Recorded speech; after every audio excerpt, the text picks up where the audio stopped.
So, a very good morning everyone. This is Madhusudan Mishra once again with you। और इस बार बेटा बचे हुए सीए फाइनल के जो अपने एमसीक्यूज हैं, पार्ट 1 अपन ने पूरा कंप्लीट कर लिया था, पार्ट 2 की बारी है कंप्लीट करने की। और आज कोशिश करेंगे सब इस लेक्चर में बचे हुए सारे मल्टीपल चॉइस क्वेश्चंस खत्म कर दें। कैसी चल रही है आप सभी की तैयारी? सबसे पहले वीडियो पॉज करके मुझे कमेंट में बताओ। कहीं पर कोई प्रॉब्लम है साहब, गाइडेंस चाहिए सर, ऐसे कर सकते हैं वैसे कर सकते हैं, कुछ भी पूछना है मैं आपके साथ 24 घंटे मौजूद हूँ। कहीं भी आपको प्रॉब्लम है sir, 24 hours I am available. आप मुझे मैसेज कर सकते हो, कमेंट कर सकते हो, फेसबुक पे रिक्वेस्ट भेज दो यार, वहाँ मैं आपको गाइड कर दूंगा। इंस्टा पे पूछ लो, जहाँ पूछ सकते हो। मैं ट्विटर पे भी हूँ, आप मुझे मेल भी कर सकते हो। व्हाट्सएप ग्रुप का लिंक भी दे रखा है, व्हाट्सएप ग्रुप भी ज्वाइन कर सकते हो। ठीक है, हाँ सर। तो कोई भी प्रॉब्लम हो बेटा, एग्जाम पास आ रहे हैं, मुझे पता है प्रेशर बहुत ज़्यादा है, इसलिए मैं चाह रहा हूँ सर जितने आपके कॉन्सेप्ट्स क्वेश्चंस के थ्रू रिवाइज करा सकूँ उतना ही ज़्यादा बेनिफिशियल होगा। क्योंकि अगर मैं एक एक चैप्टर लेके बैठूंगा साहब, बहुत लंबा चला जाएगा। जितने क्वेश्चंस कर सकते हो क्वेश्चंस करो दोस्त, लड़ाई क्वेश्चन को लेकर ही होगी। चैप्टर भी रिवाइज कर रहे हो तो कोशिश करो क्वेश्चंस के थ्रू रिवीजन हो, ठीक है? क्योंकि वहां पर क्वेश्चन आएगा बेटा एग्जाम में, तो जितने क्वेश्चन आपके हाथ से निकलेंगे सर उतना ही ज्यादा बेनिफिट आपका होगा, उतना ही ज्यादा रिवीजन आपका होगा। और क्वेश्चन से रिवाइज करोगे तो बोर भी नहीं होगे, वरना अगर एक चैप्टर लेकर बैठ गया बेटा एग्जामिनेशन का, वैल्यूएशन का, तो लंबा खिंच जाएगा, आप बोर हो जाओगे। ठीक है, एक चैप्टर पढ़ते पढ़ते। लेकिन क्वेश्चंस करोगे ना तो बार बार चैप्टर चेंज होगा, क्योंकि एक क्वेश्चन किसी का, एक क्वेश्चन किसी का। ठीक है, इसके अलावा आपके लिए और भी कुछ सोचा है मैंने। एग्जाम पोस्टपोन हो गए तो अपन को थोड़ा टाइम और मिल गया है, तो मैं आपके लिए sir question based revision series और एक लेकर आऊंगा, जिसमें मैं आपको और ज्यादा क्वेश्चंस के थ्रू रिवीजन करवाऊंगा। लेकिन फोकस बेटा रिवीजन का क्वेश्चन के थ्रू होगा, ठीक है ना? हाँ, उसमें मैं कोशिश करूंगा सर कम से कम अराउंड 20 to 25 क्वेश्चंस का एक सेट बनाऊं, जिसमें 25 क्वेश्चन जो सबसे बेहतरीन 25 क्वेश्चंस है, जिनके थ्रू अपन लगभग पूरा जीएसटी कवर कर लेंगे। मैक्सिमम 60 प्लस मार्क्स का अपना स्कोर टारगेट रहेगा। 25 से 30 क्वेश्चंस के अंदर हम कोशिश करेंगे कि 60 नंबर जितना कवरेज हम वहां पर कर चलें, जिसमें आपके आरटीपी के क्वेश्चन भी होंगे, मॉक टेस्ट के क्वेश्चंस भी हो सकते हैं, पास्ट अटेम्प्ट के क्वेश्चंस भी हो सकते हैं, जिन्हें मैं अपने हिसाब से अकॉर्डिंगली अमेंड करूंगा।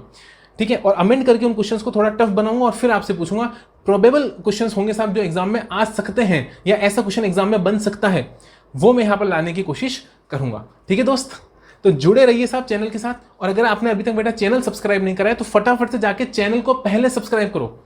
चैनल सब्सक्राइब करना बहुत जरूरी है, क्योंकि तभी आपको मेरे हर एक लेक्चर का अनाउंसमेंट नोटिफिकेशन आ जाएगा।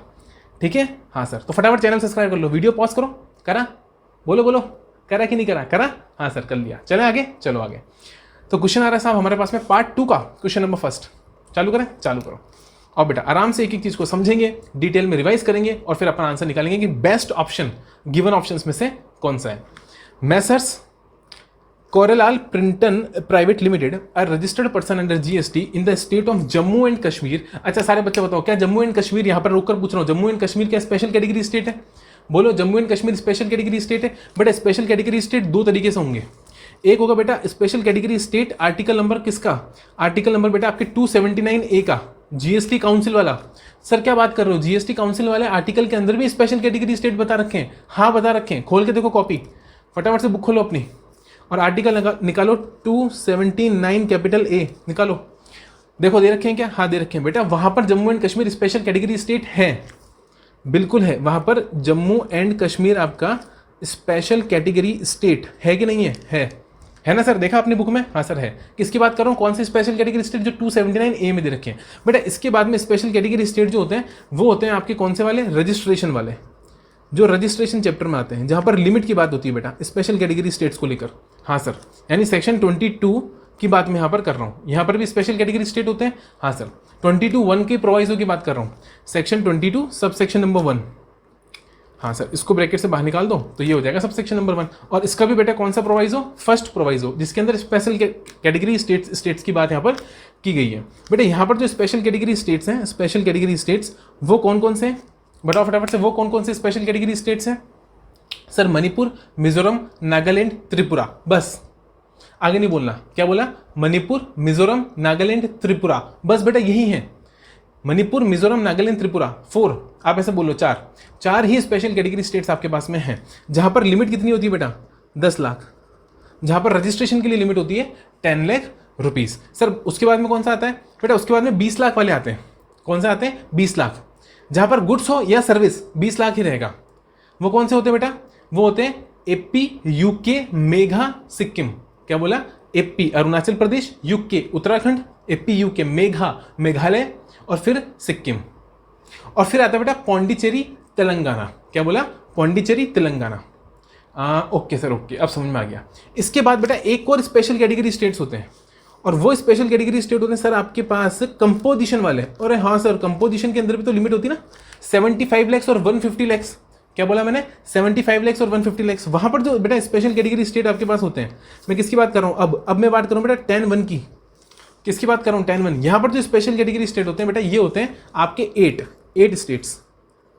यहां पर क्या बनते हैं? Special category states. और वो कौन कौन से बनते हैं? फटाफट से सारे बच्चे बताएंगे मेरे को, वो कौन कौन से बनते हैं बेटा। उसके अंदर आता है आपके पास में पहले नंबर पे आपका वही सेम सीरीज, मणिपुर, मिजोरम, नागालैंड, त्रिपुरा। क्या बोला? मणिपुर, मिजोरम, नागालैंड, त्रिपुरा। एपी यूके मेघा सिक्किम, वो भी आएगा। AP UK Megha Sikkim. पौंडीचेरी तेलंगाना, बोला आएगा कि नहीं आएगा? नहीं आएगा।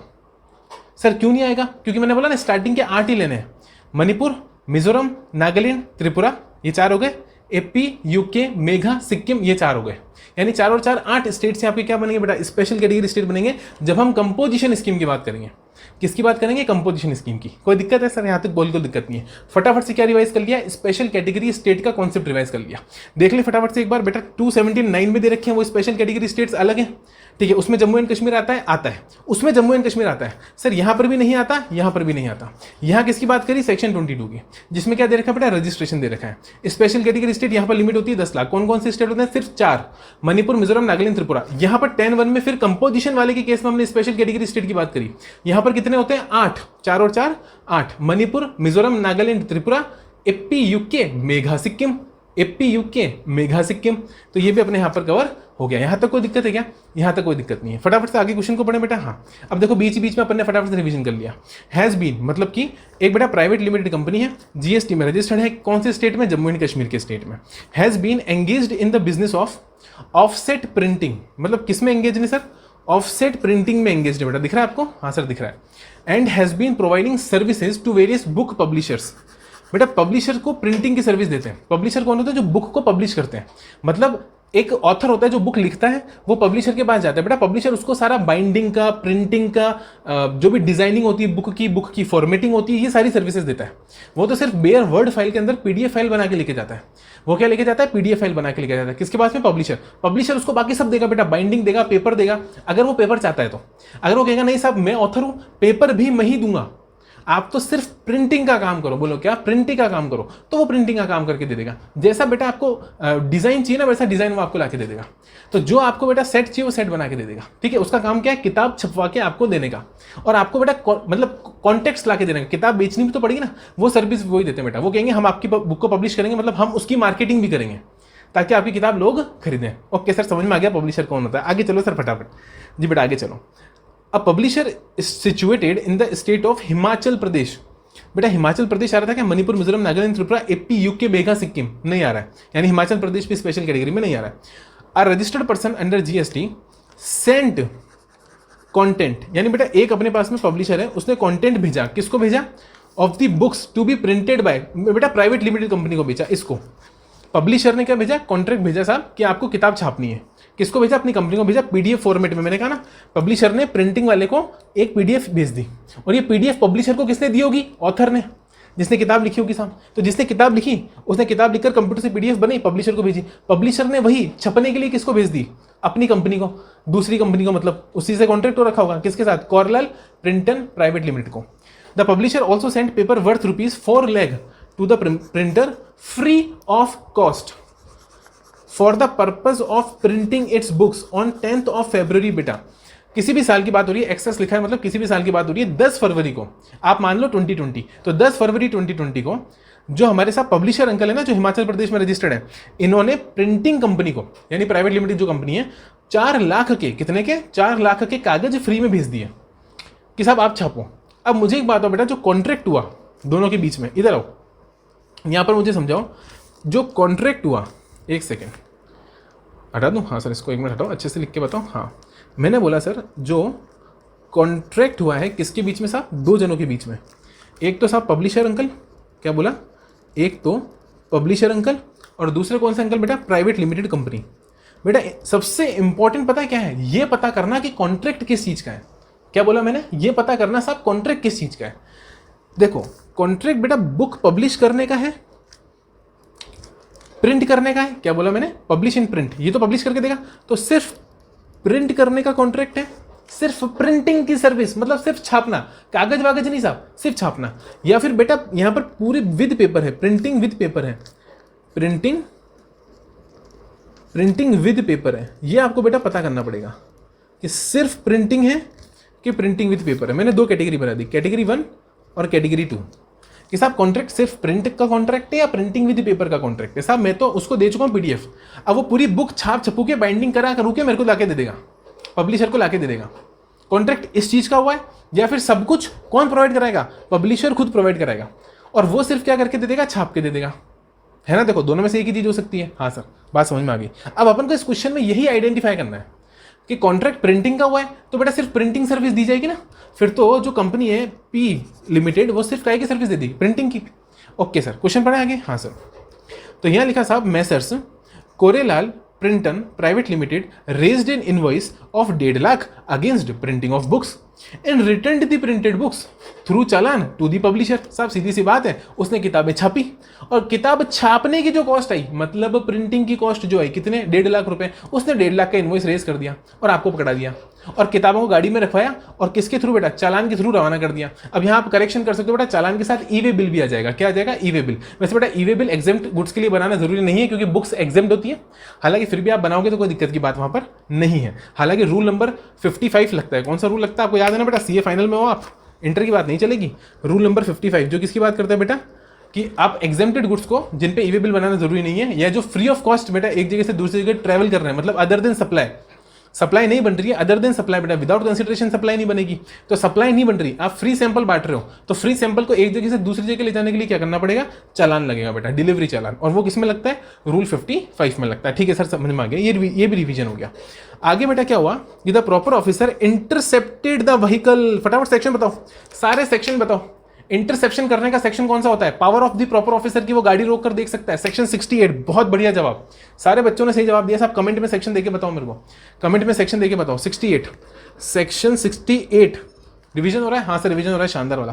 प्रॉपर ऑफिसर ने साहब गाड़ी रोक ली और गाड़ी रोककर गाड़ी चेक करी और बेटा उसने बोला इन claimed that Koral Printon private limited should have sent the invoice of 5,50,000। Proper officer ने बोला साहब 5,50,000 का इनवॉइस बनना चाहिए ना, कितने का, 5,50,000 का, including the value of free cost of paper supplied by the publisher. इधर आओ, ये कह रहा है साहब कि ये देखो प्रॉपर ऑफिसर ने बोला ये होना चाहिए सेकंड वाला, यानी प्रिंटिंग विद पेपर, जबकि हमारे जो पब्लिक प्राइवेट लिमिटेड कंपनी है, पब्लिक नहीं प्राइवेट लिमिटेड कंपनी है, वो क्या बोल रही है, वो बोल रही है साहब हम तो फर्स्ट वाला लेंगे, केवल प्रिंटिंग की सर्विस हमने दी है। बेटा ये सर्कुलर से क्वेश्चन है, आप सब जानते हो, इसके ऊपर सर्कुलर आया हुआ है और बेटा सर्कुलर में बिल्कुल क्लेरिफाई कर दिया उन्होंने, बिल्कुल क्लेरिफाई कर दिया साहब, बिल्कुल क्लियर कट बोल दिया कि देखो कॉन्ट्रैक्ट किसका, ये देखो कॉन्ट्रैक्ट बेटा अगर सिर्फ और सिर्फ प्रिंटिंग का है, किसका, प्रिंटिंग का, तो सिर्फ प्रिंटिंग का ही इनवॉइस रेज होगा, क्योंकि जो सेक्शन नंबर 15 सबसेक्शन नंबर 2 में बेटा आप पढ़ते हो सप्लायर्स ऑब्लिगेशन, क्या पढ़ते हो, सप्लायर्स ऑब्लिगेशन। बेटा उसको थोड़ा समझना कि वो बात बोलता क्या है। वो बोलता है कि सप्लायर्स ऑब्लिगेशन को आप वैल्यू ऑफ सप्लाई में ऐड कर दोगे। किस में ऐड कर दोगे बेटा, वैल्यू ऑफ सप्लाई में। मैं मना नहीं करता हूं, मैं बिल्कुल मना नहीं करता हूं, मैंने कहा साहब कर दो, लेकिन पहले देखो तो सही कि वाकई में सप्लायर की ऑब्लिगेशन थी कि भी नहीं। बेटा अगर सप्लायर की ऑब्लिगेशन ही नहीं थी तो बेमतलब में उसको ऐड क्यों कर रहे हो। मतलब ये कि क्या कागज वाकई में प्राइवेट लिमिटेड कंपनी को अपनी तरफ से लगाना था, अगर कॉन्ट्रैक्ट में था कि उसे लगाना था और उसके बावजूद मैंने ला कर दिया तो बेटा फिर तो वैल्यू ऐड होगा, क्योंकि ये उसका ऑब्लिगेशन था जो मैंने पूरा कर दिया, तो ठीक है, फिर बिल्कुल बात सही है।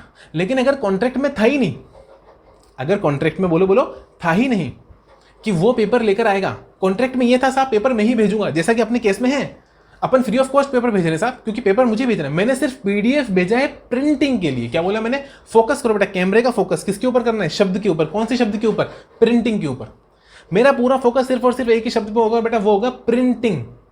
कि प्रिंटिंग की ही सर्विस देने की बात की गई है। तो बेटा अगर प्रिंटिंग की ही सर्विस देने की बात की गई है तो आप जानते हो करेक्ट आंसर क्या है। करेक्ट आंसर है साहब प्रॉपर ऑफिसर ने जो बोला वो बात गलत है। यहां पर 15(2) एप्लीकेबल नहीं होगा। हम बेमतलब में सप्लायर का ऑब्लिगेशन है ही नहीं तो फिर ऐड क्यों कर देंगे, क्योंकि यहां पर प्राइवेट लिमिटेड कंपनी ने कहीं ये नहीं बोला है कि साहब पेपर हम खरीद के देंगे, हम सिर्फ प्रिंटिंग की सर्विस देंगे। और प्रिंटिंग के लिए ही क्वेश्चन में आप देख सकते हो पीडीएफ भेजा गया था बेटा, देखो sent to be printed, books to be printed, देखो बुक्स टू बी प्रिंटेड। तो जो बुक बेटा प्रिंट करनी है, सिर्फ प्रिंट करनी है, प्रिंट, उसी से रिलेटेड बात यहां पर हो रही है और इसलिए पीडीएफ फॉर्मेट में हमने बुक भेजी है और इसलिए बेटा हमने कागज अपनी तरफ से भेजे। देखो ये रहा, ये 4 लेख के पेपर हमने अपनी तरफ से भेजे, इसलिए हम ये सप्लायर का ऑब्लिगेशन नहीं था, उसकी सिर्फ प्रिंटिंग सर्विस है, ठीक है ना। देखो बेटा उसका नेचर ऑफ बिजनेस भी देखो आप, ऑफसेट प्रिंटिंग का है। वो ये कहीं भी नहीं कह रहा साहब मैं कि पूरी की पूरी बुक कागज के साथ छाप के देता हूँ, मेरे यहाँ सिर्फ छापने की मशीन है, कागज आप लाके दे दो मैं आपको छाप के दे दूंगा, ठीक है। ओके सर, समझ में आ गया। हाँ ऑप्शन देखिए बेटा, देखो क्या कह रहा है, यू में सुटेबली एडवाइस, यू में suitably advice which one of the following is the correct option. इनमें से कौन सा करेक्ट ऑप्शन है हमको सिंपली ये समझाना है, आराम से समझ में आएगा, कोई दिक्कत नहीं, आ जाओ बस मेरे साथ आ जाओ। जीएसटी को बहुत आसान बना देंगे साहब, इतना आसान बना देंगे, मैंने बोला ना 60 का टारगेट है साहब, यूट्यूब से 60 का टारगेट है। और बोलो आप, यू में suitably advice which one of the following is the correct option, ठीक है। हाँ इनमें से कौन सा बेटा करेक्ट ऑप्शन है, ऐसे बोलेगा वो तो हमेशा ऐसे बोलेगा, इनमें से कौन सा करेक्ट ऑप्शन है बताओ। पहला ऑप्शन क्या बोल रहा है सर, थोड़ा सा आप इधर कर दो ताकि ऑप्शन हमको पूरे दिख जाए, ठीक है। अब दिख रहा है, हाँ दिख रहा है सर। वैल्यू ऑफ सप्लाई, मैं फर्स्ट ऑप्शन पढ़ रहा हूँ, value of supply of paper for job work is to be included in the invoice. ये कह रहा है साहब सेक्शन 15 के हिसाब से वैल्यू ऑफ पेपर इंक्लूड होना चाहिए, अभी हमने देखा बेटा नहीं होना चाहिए। दूसरा ऑप्शन आ रहा है goods send for job work, paper send for printing is a composite supply. बेटा कंपोजिट सप्लाई की बात कहां से हो गई, पेपर सेंड करा है वो थोड़ा ना दे रहा है, अगर वो दोनों मिलाकर देता तो मैं सोचता, या तो मैं भेज रहा हूँ, मैं जो भेज रहा हूँ बेटा वो कंपोजिट सप्लाई थोड़ा हो जाएगी, ये तो ऑप्शन बिल्कुल ही गलत है। Messrs coral printing private limited has entered into an agreement of printing books, therefore, अब बेटा देखो खुद बोल रहा है कि प्रिंटिंग बुक्स का, बेटा अगर प्रिंटिंग का कॉन्ट्रैक्ट है, प्रिंटिंग का कॉन्ट्रैक्ट है तो कागज वो क्यों देगा, तो ये गलत है बेटा, 5,50,000 की वैल्यू नहीं होगी। अब देखो नेक्स्ट वाला क्या कह रहा है, वो has entered into an agreement of printing books, therefore he is liable to pay tax on the net value. ये बिल्कुल सही ना बेटा, जब प्रिंटिंग का कॉन्ट्रैक्ट हुआ है तो नेट वैल्यू पे तो लगेगा, बेमतलब में बच्चे को कंफ्यूज करने से क्या होगा बताओ। तो करेक्ट ऑप्शन कौन सा हो जाएगा बेटा, D option is the correct option. I hope बेटा आपको अच्छे से रिवाइज भी होगा और समझ में भी आया होगा, है ना। अगला क्वेश्चन देखो बेटा, ये देखो क्वेश्चन नंबर 2, अब छुपा दूं, हाँ सर अब क्वेश्चन छुपा दो। Mister Paliwal Desai, a registered practicing chartered accountant located in Jaipur. बेटा जयपुर में लोकेटेड है, जयपुर कहाँ पर है, राजस्थान में, देखो लिखा हुआ in the state of Rajasthan, हमारा स्टेट है बेटा। Is providing professional and consultancy services to its various clients from his firm. बेटा वो अपनी फर्म से जो जयपुर में है बहुत सारे लोगों को प्रोफेशनल और कंसल्टेंसी सर्विस देता है। He has taken some professional consultancy service from another establishment of its firm in UK.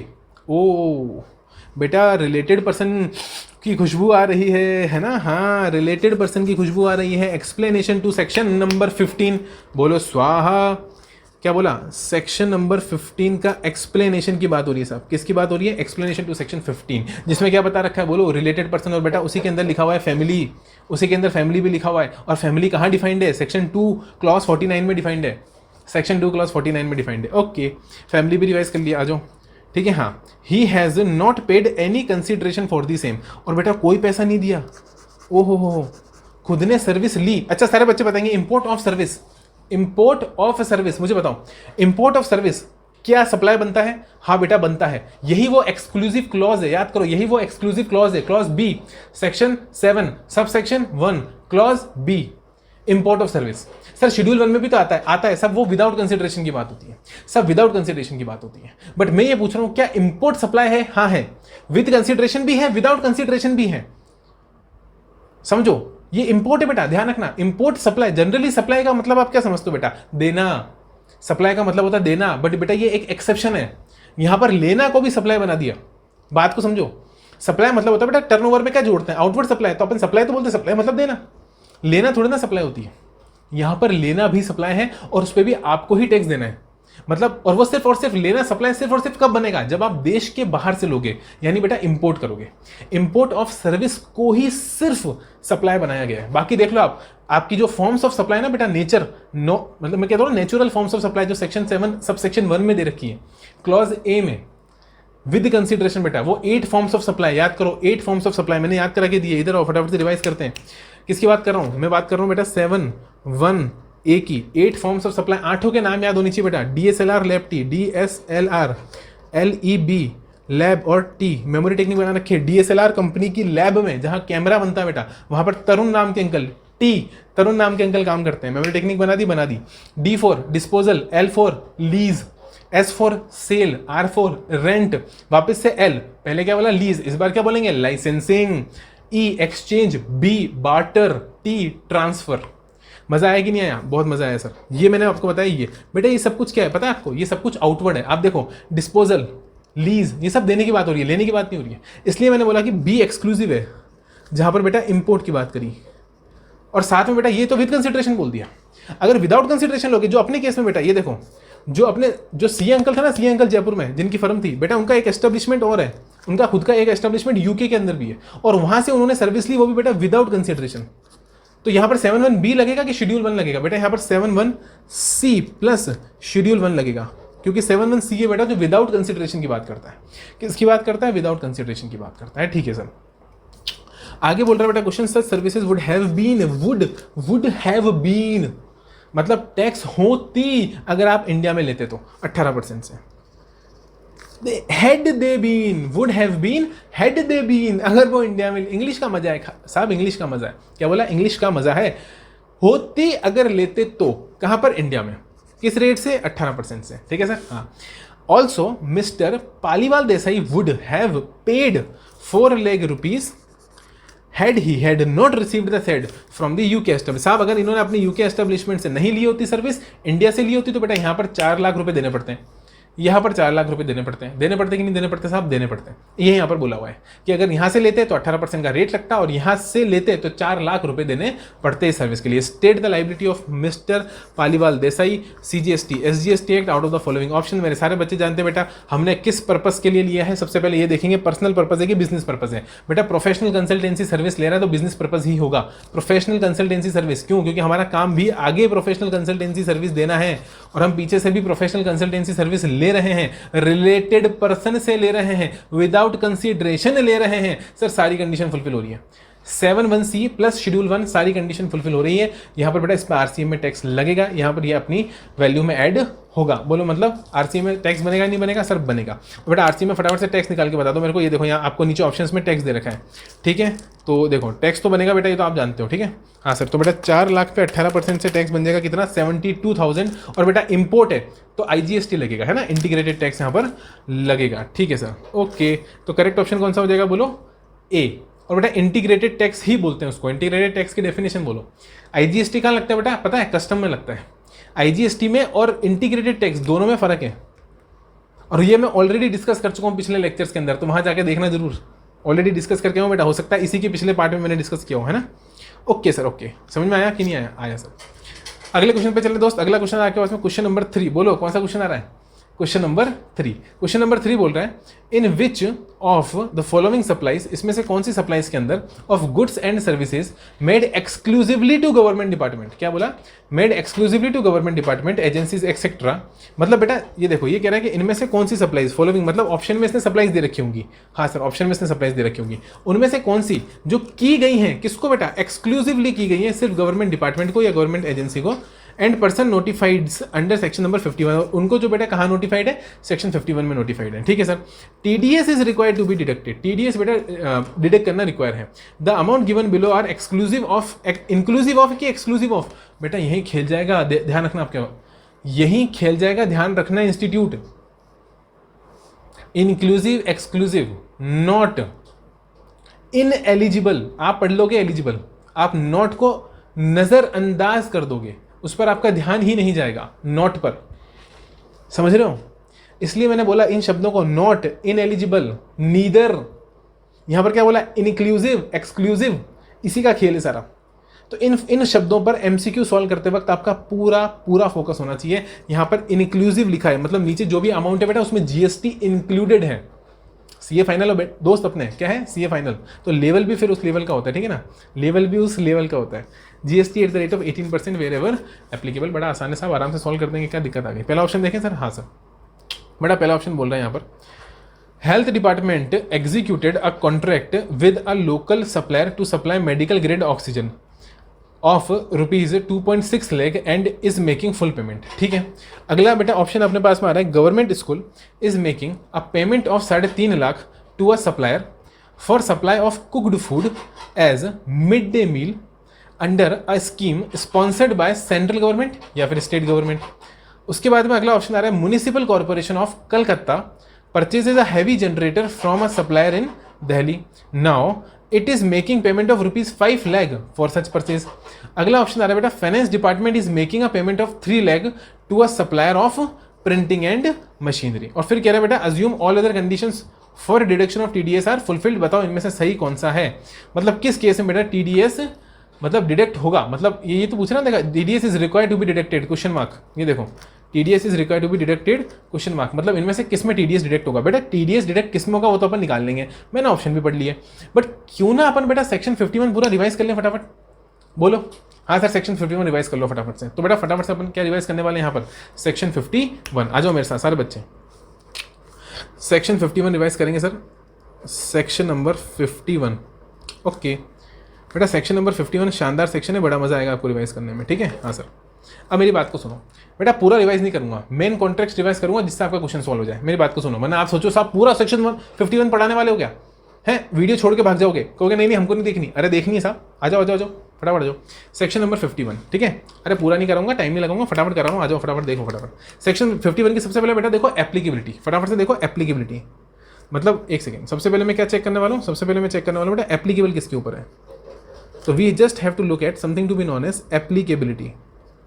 बेटा एप्लीकेबिलिटी चेक करने के लिए आपको पहले ये समझना पड़ेगा कि एप्लीकेबिलिटी किस किस के ऊपर है। बेटा मेमोरी टेक्निक बना रखी है हमने शानदार वाली, सर क्या बना रखी है, LNGC, सारे बच्चे बोलेंगे क्या बोलेंगे, LNG और C, क्या बात है सर। ONGC है ना, ONGC कंपनी का बेटा O हटा के L लगा दो, O हटा के L लगा दो, सेक्शन 51 याद करा दूंगा मैं, गारंटी मेरी। LNGC O हटा के L लगा दिया। L4 पता है बेटा क्या होती है, L4 होती है लोकल अथॉरिटी। अरे हाँ सर बिल्कुल सही कह रहे हो आप, लोकल अथॉरिटी, बोलो कोई दिक्कत नहीं सर, लोकल अथॉरिटी। N का मतलब होता है बेटा नोटिफाइड पर्सन, क्या बोला, नोटिफाइड पर्सन, ओके सर ठीक है, नोटिफाइड पर्सन। उसके बाद बेटा G से क्या बोला, गवर्नमेंटल एजेंसी, क्या बोला, गवर्नमेंटल एजेंसी, यहां तक कोई दिक्कत बेटा नहीं। और बेटा उसके बाद आता है C से आता है बेटा सेंट्रल एंड स्टेट गवर्नमेंट, क्या आता है बोलो, सेंट्रल एंड स्टेट गवर्नमेंट, यहां तक कोई दिक्कत है सर, बिल्कुल भी दिक्कत नहीं। ये वो लोग हैं बेटा जिसके ऊपर एप्लीकेबिलिटी है किसकी, सेक्शन 51 की। अब इसमें बेटा एक फर्दर आपके पास में क्या आ गया सर, इसमें हमारे पास में एक फर्दर चीज आ गई जिसको हमने बोला यहाँ पर, क्या बोला, नोटिफाइड पर्सन, क्या बोला, बोलो नोटिफाइड पर्सन।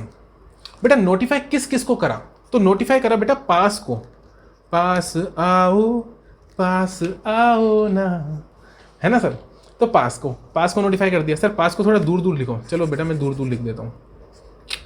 किसको नोटिफाई करा, पास, PAS।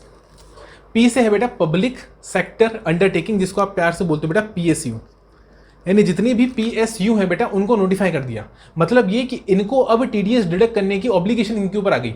मतलब अब अगर ये कोई भी कॉन्ट्रैक्ट करते हैं बेटा और उसका अमाउंट अगर पर्टिकुलर स्पेसिफाइड अमाउंट से ऊपर जाता है, वो भी डिस्कस करूंगा मैं, तो वहां पर इन्हें TDS डिडक्ट करना होगा सेक्शन 51 के अंदर। कोई दिक्कत है नहीं सर। A से बेटा कौन आया, बोलो फटाफट से, A से कौन आया बेटा, ऑथोरिटी, क्या बोला, ऑथोरिटी। बेटा कोई भी ऑथोरिटी हो, कोई भी ऑथोरिटी हो, कोई भी बोर्ड हो, या फिर बेटा कोई भी बॉडी हो, क्या बोला, कोई भी बोर्ड हो या कोई भी बॉडी हो जिसमें दो चीज़ें हो बेटा। जैसे एस्टेब्लिश किसने करा हो, बोलो, जैसे एस्टेब्लिश करा हो CG ने या फिर SG ने, यानी सेंट्रल गवर्नमेंट या स्टेट गवर्नमेंट ने। और बेटा जो एक्ट ऑफ पार्लियामेंट से बनी हो, या तो बेटा CG ने SG ने बनाया हो या फिर एक्ट ऑफ पार्लियामेंट से बनी हो। ओके समझ में आ गई बात सर। जिसके अंदर बेटा विद 51% कंट्रोल किसका होना चाहिए, 51% कंट्रोल शेयर्स से हो या कंट्रोल मतलब बाय कंट्रोल हो या बाय शेयर्स, 51% का बेटा पोर्शन किसका होना चाहिए, CG का या SG का, क्या बोला, CG का या फिर SG का। बड़ी सिंपल बात बोली सर मैंने, कुछ टफ नहीं बोला इसमें, ठीक है। इसको अपन क्या बोलते हैं, इसको अपन बोलते हैं बेटा ऑथोरिटी, जिनको नोटिफाई किया। ऑथोरिटी हो, बोर्ड हो, बॉडी हो, जो या तो सेंट्रल गवर्नमेंट स्टेट गवर्नमेंट ने एस्टेब्लिश करी हो या बेटा जो एक्ट ऑफ पार्लियामेंट से बनी हो, जिसके अंदर सेंट्रल गवर्नमेंट या स्टेट गवर्नमेंट का 51% स्टेक होना चाहिए। 51% क्या होना चाहिए? स्टेक, कंट्रोल होना चाहिए। Okay sir. और लास्ट आती है बेटा आपकी एस में आती है बेटा आपके पास में सोसाइटी, SOCIETY, सोसाइटी बेटा जो सोसाइटीज रजिस्ट्रेशन एक्ट में आती हो, SOCITIES, सोसाइटीज रजिस्ट्रेशन एक्ट, क्या बोला? सोसाइटीज रजिस्ट्रेशन एक्ट में रजिस्टर्ड हो। सोसाइटी बोल सकते हो बेटा, यहाँ पर भी आप लोकल अथॉरिटी बोल सकते हो। तो मैंने क्या बोला बेटा, मैंने आपको ये समझा दिया साहब एप्लीकेबिलिटी क्या है। पूरा डायग्राम उनके तैयार है बेटा, इसकी फटाफट से आप फोटो खींच लो, या मैं अभी फुल स्क्रीन कर दूंगा, 2 मिनट रुक जाओ तब खींच लेना। अभी मैंने जो रिवाइज करा है उसको फटाफट से देखो। क्या बोला मैंने बेटा? एल, सबसे पहले क्या बोला? एल में क्या था? Local authority. क्या था?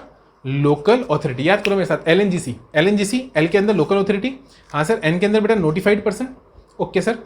जी के अंदर गवर्नमेंटल एजेंसी, और सी से बेटा सेंट्रल गवर्नमेंट और स्टेट गवर्नमेंट। नोटिफाइड पर्सन बेटा किसको नोटिफाई करा? पास आओ, PAS, पास को नोटिफाई करा।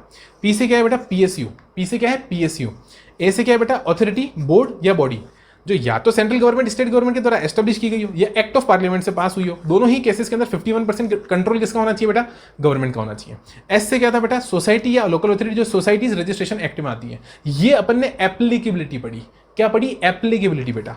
अब मैं क्या पढ़ाऊंगा बेटा? अगली चीज जो मैं पढ़ाऊंगा वो पढ़ाऊंगा मैं, यहीं पर ही लिख देता हूं।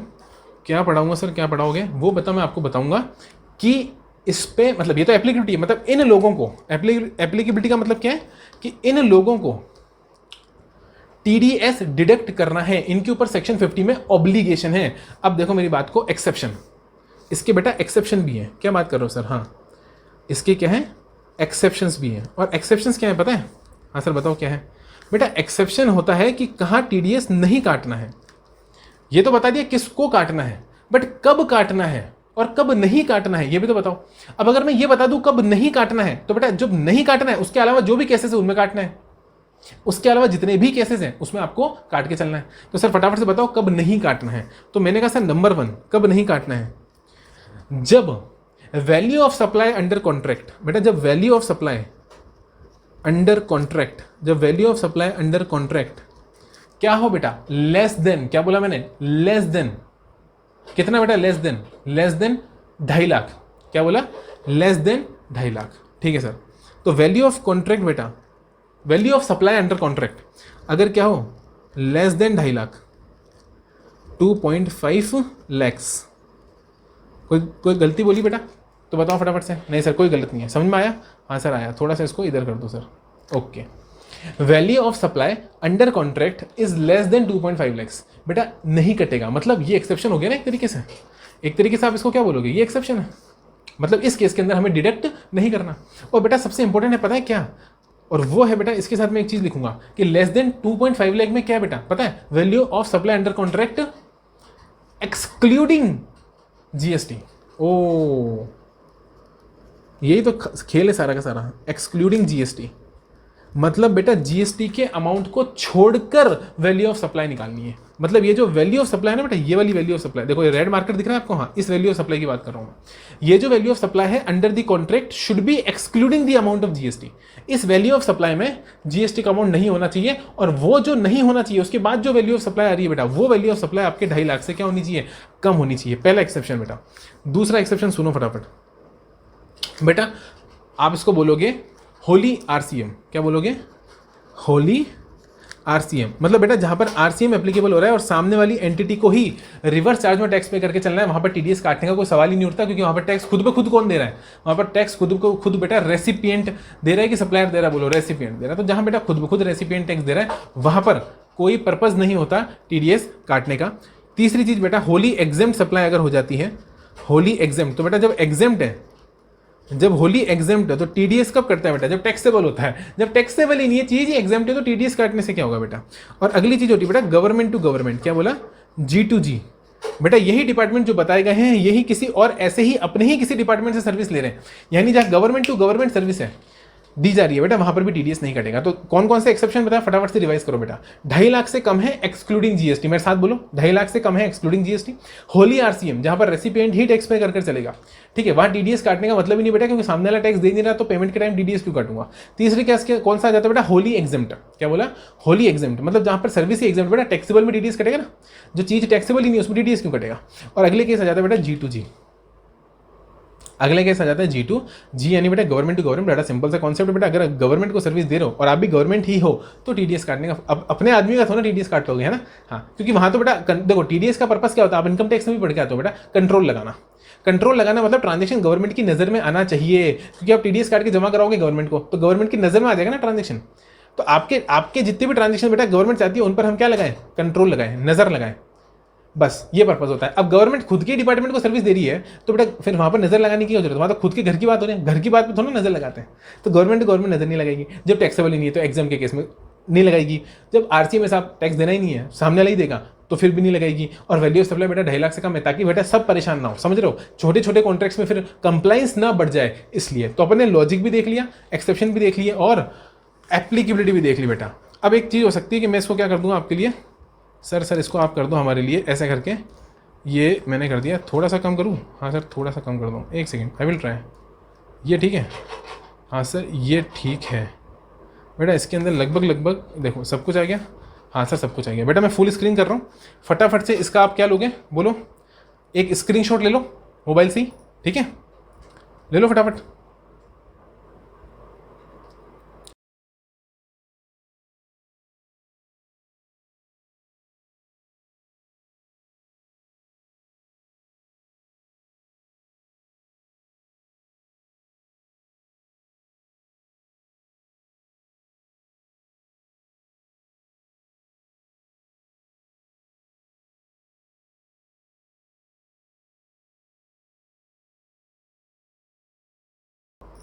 ले लिया बेटा स्क्रीनशॉट, हाँ सर ले लिया। चलो मैं वापस आ जाऊँ, हाँ सर आप वापस आ जाओ, ये लो बेटा मैं वापस आ गया। ओके वापस क्वेश्चन पे चलें, हाँ सर क्वेश्चन पे चलो। अब फटाफट बताओ मेरे को, अब 2 मिनट में आंसर निकल जाएगा बेटा। सबसे पहले चेक करो, health department executed contract with local supplier to supply, ठीक है जो भी है, वैल्यू कितनी बेटा 2 हेल्थ डिपार्टमेंट है बेटा, तो हेल्थ डिपार्टमेंट कहीं ना कहीं गवर्नमेंट डिपार्टमेंट हो गया ना, हाँ सर इसमें गवर्नमेंट का कंट्रोल होगा, हाँ सर बात तो सही है। तो ये अपना वो तो बनी गया, एप्लीकेबिलिटी तो आई गई। अब चेक कर लो बेटा फटाफट से, कैलकुलेटर देखो, मैंने मेरा कैलकुलेटर ले लिया, आप भी अपना ले लो। 2,60,000 और बेटा इंक्लूसिव है, ऊपर क्वेश्चन ने क्या बोला था, इंक्लूसिव 18%, तो डिवाइड बाय क्या करोगे 118 सर, मतलब ये करो बेटा 2,60,000 में डायरेक्ट डिवाइड दे दो किसका 118% दबा दो कैलकुलेटर में, तो डिवाइडेड बाय 118%, तो बेटा ये आता है 2,20,000, कितना आ रहा है 220,33,339, ये आ रहा है बेटा, राउंड ऑफ कर दिया मैंने।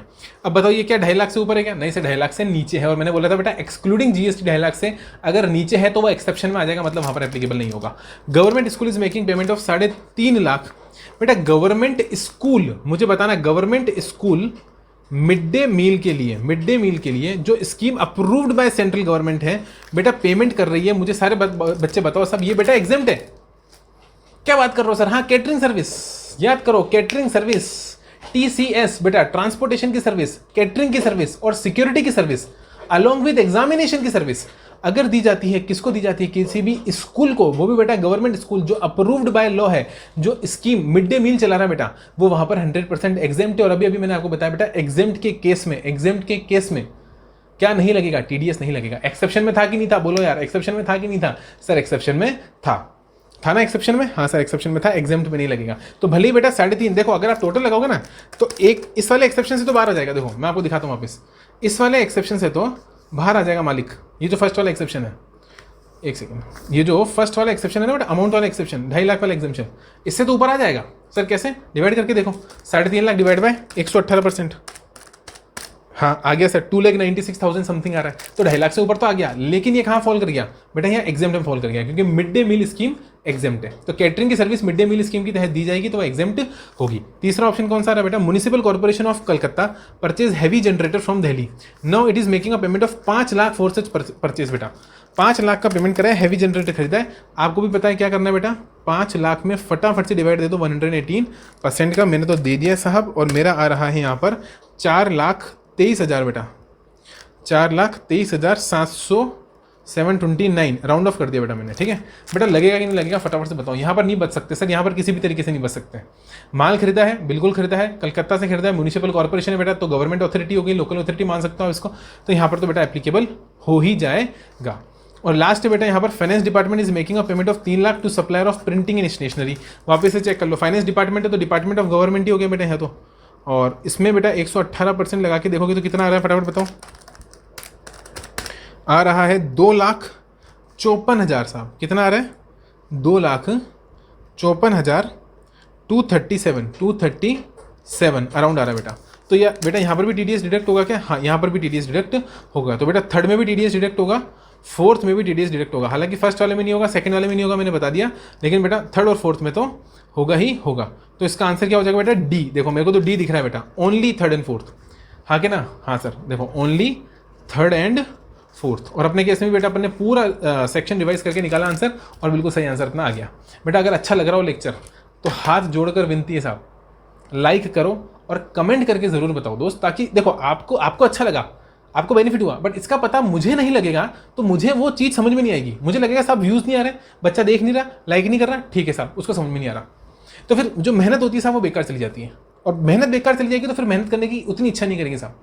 ठीक है, पढ़ा लेंगे फेस टू फेस वाले बच्चों को, ठीक है डन, जो हमारा बैच चल रहा है सर उसी को पढ़ा लेंगे, फिर यूट्यूब पर डालने का मज़ा नहीं आएगा। ठीक है, तो आप चाहते हो मैं इसी तरीके से लेक्चर, मेरा काम है साहब बेनिफिट करना, मैं करूँगा, मेरा काम है सेवा करना, मैं करूँगा।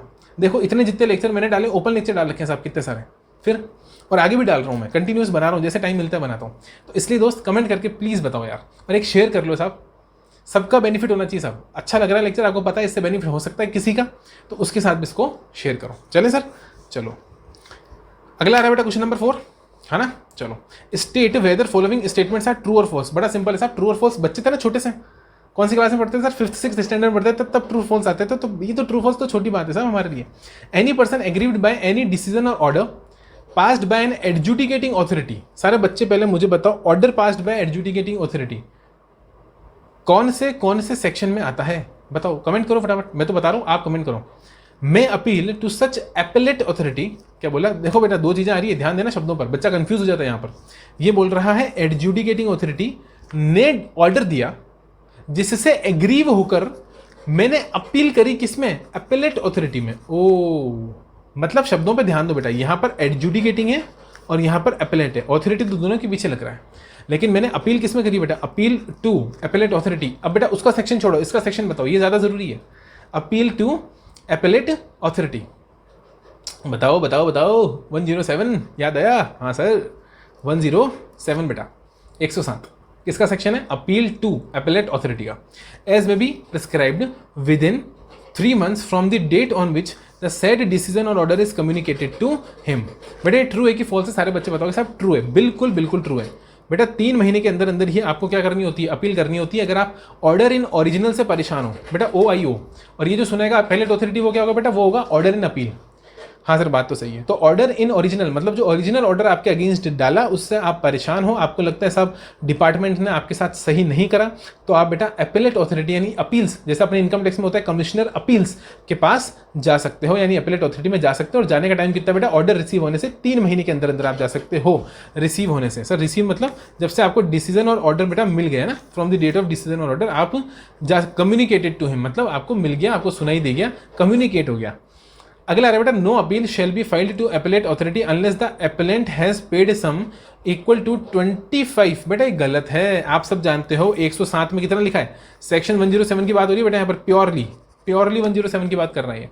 वहां पर है बेटा, एक तो देखो दो है, एक तो क्या है एक्सेप्टेड का, मतलब जो आपने माना उसका 100%, तो एक्सेप्टेड का 100%, और बेटा डिस्प्यूटेड का, एक्सेप्टेड का 100% और डिस्प्यूटेड का कितना परसेंट? 10%, ना कि 25। ये बोल रहा है 25, तो बेटा ये फॉल्स हो गया। क्या हो गया? फॉल्स। रिमेनिंग अमाउंट है ना बेटा जो डिस्प्यूट में, अमाउंट इन डिस्प्यूट का सिर्फ 10% ही वहां पर आपको डिपॉजिट करके चलना होता है। और सेल्फ एडमिटेड जो ड्यूज हैं, क्या है? सेल्फ एडमिटेड, जो आपने खुद ने एक्सेप्ट कर लिया, वो तो 100% बेटा आपको डिपॉजिट कराने ही पड़ेंगे। तो ये स्टेटमेंट बेटा फॉल्स हो गया। अगला कौन सा आ रहा है? Adjournment of appeal shall not be granted more than 3 times। बिल्कुल सही है, ये ट्रू है साहब, बिल्कुल सही है। 3 बार से ज़्यादा बेटा किसी भी पार्टी को हम क्या नहीं दे सकते? एडजॉर्नमेंट नहीं दे सकते। एडजॉर्नमेंट मतलब डेट देना, अगली डेट पर आना। अपने पास तैयारी नहीं होती तो अपन तैयारी करने के लिए बेटा मांगते हैं ना मैडम से, मैडम 2 दिन दे दो, वैसे ही वाली बात है यहाँ पर। और फिर अगला ऑप्शन आ रहा है बेटा, the appellate authority shall have the power to refer back. बिल्कुल गलत, नहीं, बिल्कुल गलत। Shall have the power to refer back, बेटा नहीं कर सकते, फॉल्स।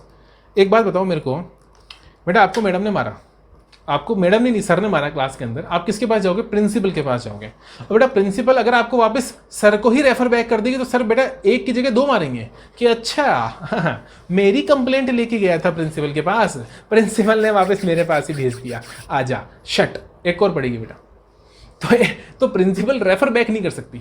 समझ रहे हो? आप ओआईओ से परेशान हो, आप ऑर्डर इन ओरिजिनल से परेशान हो, आपके साथ बेटा जाती हुई है, आप लेकर गए कि साहब हमारे साथ देखो इन्होंने क्या कर दिया, डिमांड बना दी, हमारे साथ हमको परेशान कर रहे हैं, आप उनके पास जा रहे हो और वो आपको वापस भेज दें अगर उनके पास ही कि साहब हम नहीं सुनेंगे, वापस जाओ, आपका केस हमने रेफर बैक कर दिया, तो प्रॉब्लम हो जाएगी ना। फिर तो वो ओआईओ वाला जो ऑर्डर होगा बेटा डिपार्टमेंट कहेगा आ जाओ गए थे ना हमारे अगेंस्ट कंप्लेंट करने, आओ बेटा अभी थोड़ी डिमांड बनी है, अब ज़्यादा डिमांड बनाएंगे, है ना। हाँ, तो रेफर बैक नहीं कर सकते। ये बेटा एक स्टोरी मैंने इस तरीके से सुना कि आपके कॉमन सेंस से दिमाग में डालने की कोशिश करी, ताकि एग्जाम में आपको याद आ जाए कि हाँ सर ने बोला था रेफर बैक नहीं कर सकते। क्यों नहीं कर सकते? क्योंकि यार जिसने मारा उसके पास वापस होना भेजेंगे मार खाने के लिए। हाँ सर, इसलिए रेफर बैक नहीं कर सकते। तो बेटा अपना सीक्वेंस क्या हो गया? True false true false. अरे वाह, ट्रू फॉल्स ट्रू फॉल्स है क्या कहीं? True false true false C option में बेटा मेरे को दिख गया फटाफट से, तुमसे पहले मेरे को दिख गया साहब। True false true false, correct है। आगे चलें, आगे चलो। अगला क्वेश्चन आ रहा है क्वेश्चन नंबर 5, फटाफट। Which of the following is not considered as a supply. Finally बेटा अपना सबसे फेवरेट सेक्शन, जब सबसे पहले पढ़ते हैं सेक्शन नंबर 7, बच्चों का सबसे फेवरेट सेक्शन ही यही होता है, सेक्शन नंबर 7 सप्लाई का सेक्शन है। हाँ सर सप्लाई का सेक्शन है, ठीक है। हाँ सर ठीक है। विच ऑफ द फॉलोइंग, सबसे इंपॉर्टेंट बेटा ये नहीं सप्लाई क्या है, नॉट पे फोकस करो। मैंने बोला ना इन शब्दों का खेल है, नॉट कंसीडर्ड एज सप्लाई। इनमें से कौन सी सप्लाई नहीं है? पहला आ रहा है बेटा importation of architectural services for 1 lakh रुपए। बेटा रुपए देखते ही अगर इंपोर्ट दिख रहा है, इंपोर्ट दिख रहा है और रुपए दिख रहा है तो 7(1)(b लगा देना, जहाँ साफ साफ लिखा हुआ है, आगे पढ़ना ही मत। वहां लिखा है बेटा वेदर और नॉट इन दी कोर्स और फर्दरेंस ऑफ बिजनेस। क्या लिखा है? वेदर और नॉट इन दी कोर्स और फर्दरेंस ऑफ बिजनेस। मतलब बेटा चाहे वो इन दी कोर्स और फर्दरेंस ऑफ बिजनेस, मतलब चाहे बिजनेस के लिए हो चाहे बिजनेस के लिए ना हो, अगर कंसिडरेशन दे दिया तो पर्सनल पर्पस के लिए मंगाओगे तो भी सप्लाई बन जाएगा। तो क्या सर टैक्स लग जाएगा? बेटा टैक्स नहीं लगेगा, उसको आगे एग्जाम कर दिया, वो बात की बात है। अभी मेरे से सिर्फ सप्लाई पूछ रहा है, वो ये नहीं पूछ रहा टैक्स लगेगा नहीं लगेगा। इधर देखो, मेरे से अभी वो सिर्फ सप्लाई की बात कर रहा है, तो मुझे सिर्फ 7 के तहत ये बताना है साहब कि पर्सनल पर्पस के लिए भी इंपोर्ट करोगे तो टैक्स लगेगा। इसलिए बेटा अगर कंसिडरेशन है और इंपोर्ट है तो 100% बेटा वो सप्लाई तो बनेगा।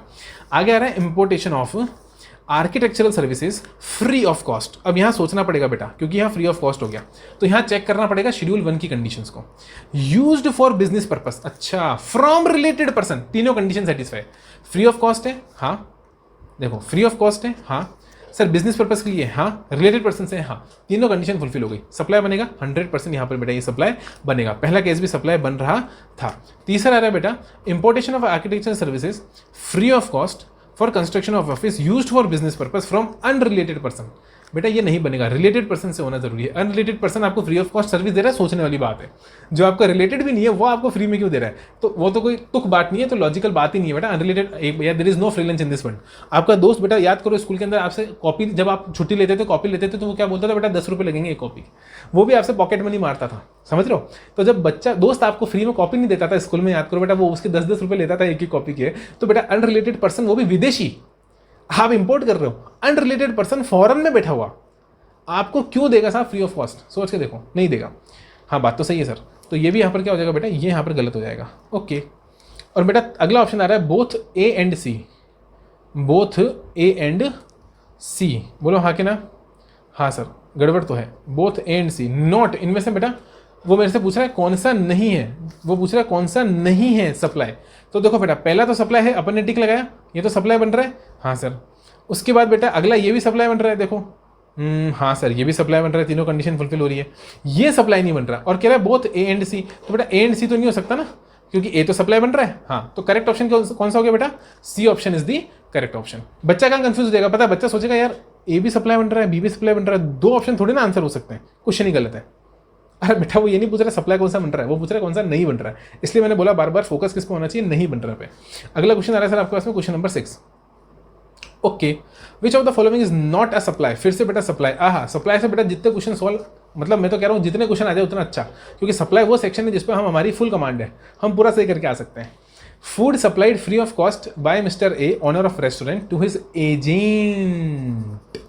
Agent for further supply to a customer at 500। बेटा एजेंट यहाँ पर अपने नाम से इनवॉइस काट रहा है कि नहीं काट रहा है? अगर ये आगे अपने नाम से ही इनवॉइस काट रहा है, मतलब देखो बेटा सप्लाई करा मैंने फूड फ्री ऑफ कॉस्ट, ठीक है दिक्कत नहीं है, बट ये फ्री ऑफ कॉस्ट सप्लाई बनेगी कि नहीं बनेगी ये शेड्यूल 1 बात करता है। और शेड्यूल 1 के अंदर जो बेटा एजेंट की बात होती है वो कौन से पैरा में होती है? तो पैरा के लिए बेटा हमने मेमोरी टेक्निक बना रखी है, PRAI, पराई। शेड्यूल 1 में हमने मेमोरी टेक्निक क्या बना रखी बेटा, पराई। पराई चीजें कब सप्लाई बनेगी, तो बेटा P4 permanent transfer of business asset, R4 related person, A4 agency buying agent और सेलिंग एजेंट, और I4 बेटा इंपोर्ट ऑफ सर्विस। यहाँ पर बेटा पैरा 3 की बात हो रही है। तो शेड्यूल 1 का जो पैरा 3 है, उस पैरा 3 के अंदर एजेंट की बात करता है। वहां पर बेटा एक सर्कुलर आया और उन्होंने बोला साहब कि अगर एजेंट आगे अपने खुद के नाम से इनवॉइस इशू कर रहा है तो पीछे जो फ्री ऑफ कॉस्ट सप्लाई थी प्रिंसिपल से एजेंट को, वो भी सप्लाई बनेगी शेड्यूल 1 में। यानी शेड्यूल 1 में कौन सी सप्लाई बनेगी, जहां पर फ्री ऑफ कॉस्ट जा रहा है लेकिन वो आगे अपने नाम से बेच रहा है। बेटा अगर वो आगे आपके ही नाम से बेच रहा है, आपकी ही इनवॉइस को वो आगे इशू कर रहा है, तो बेटा ये डायरेक्ट प्रिंसिपल की सप्लाई बन जाएगी। और प्रिंसिपल ने जो एजेंट को भेजा वो सप्लाई नहीं बनेगा, क्योंकि वहां पर एजेंट सिर्फ और सिर्फ एजेंट नहीं है, इंटरमीडियरी है। एजेंट नहीं है, इंटरमीडियरी है बेटा, वो सिर्फ मिलवाने का काम कर रहा है, वो अपने नाम से इनवॉइस इशू नहीं कर रहा है। अब यहाँ पर आपको अजम्पशन लेना पड़ेगा, हालांकि मैं आगे का ऑप्शन देखूंगा फिर देखूंगा मामला क्या है। Importation of accounting services free of cost from a dependent father. बेटा डिपेंडेंट फादर यानी मैंने क्या बोला था, मेरी बात को सुनो। रिलेटिव की डेफिनेशन देखो, मेरे को एक बात बताओ, रिलेटेड पर्सन कहाँ दे रखा है, सबसे पहले बताओ रिलेटेड पर्सन कहाँ दे रखा है।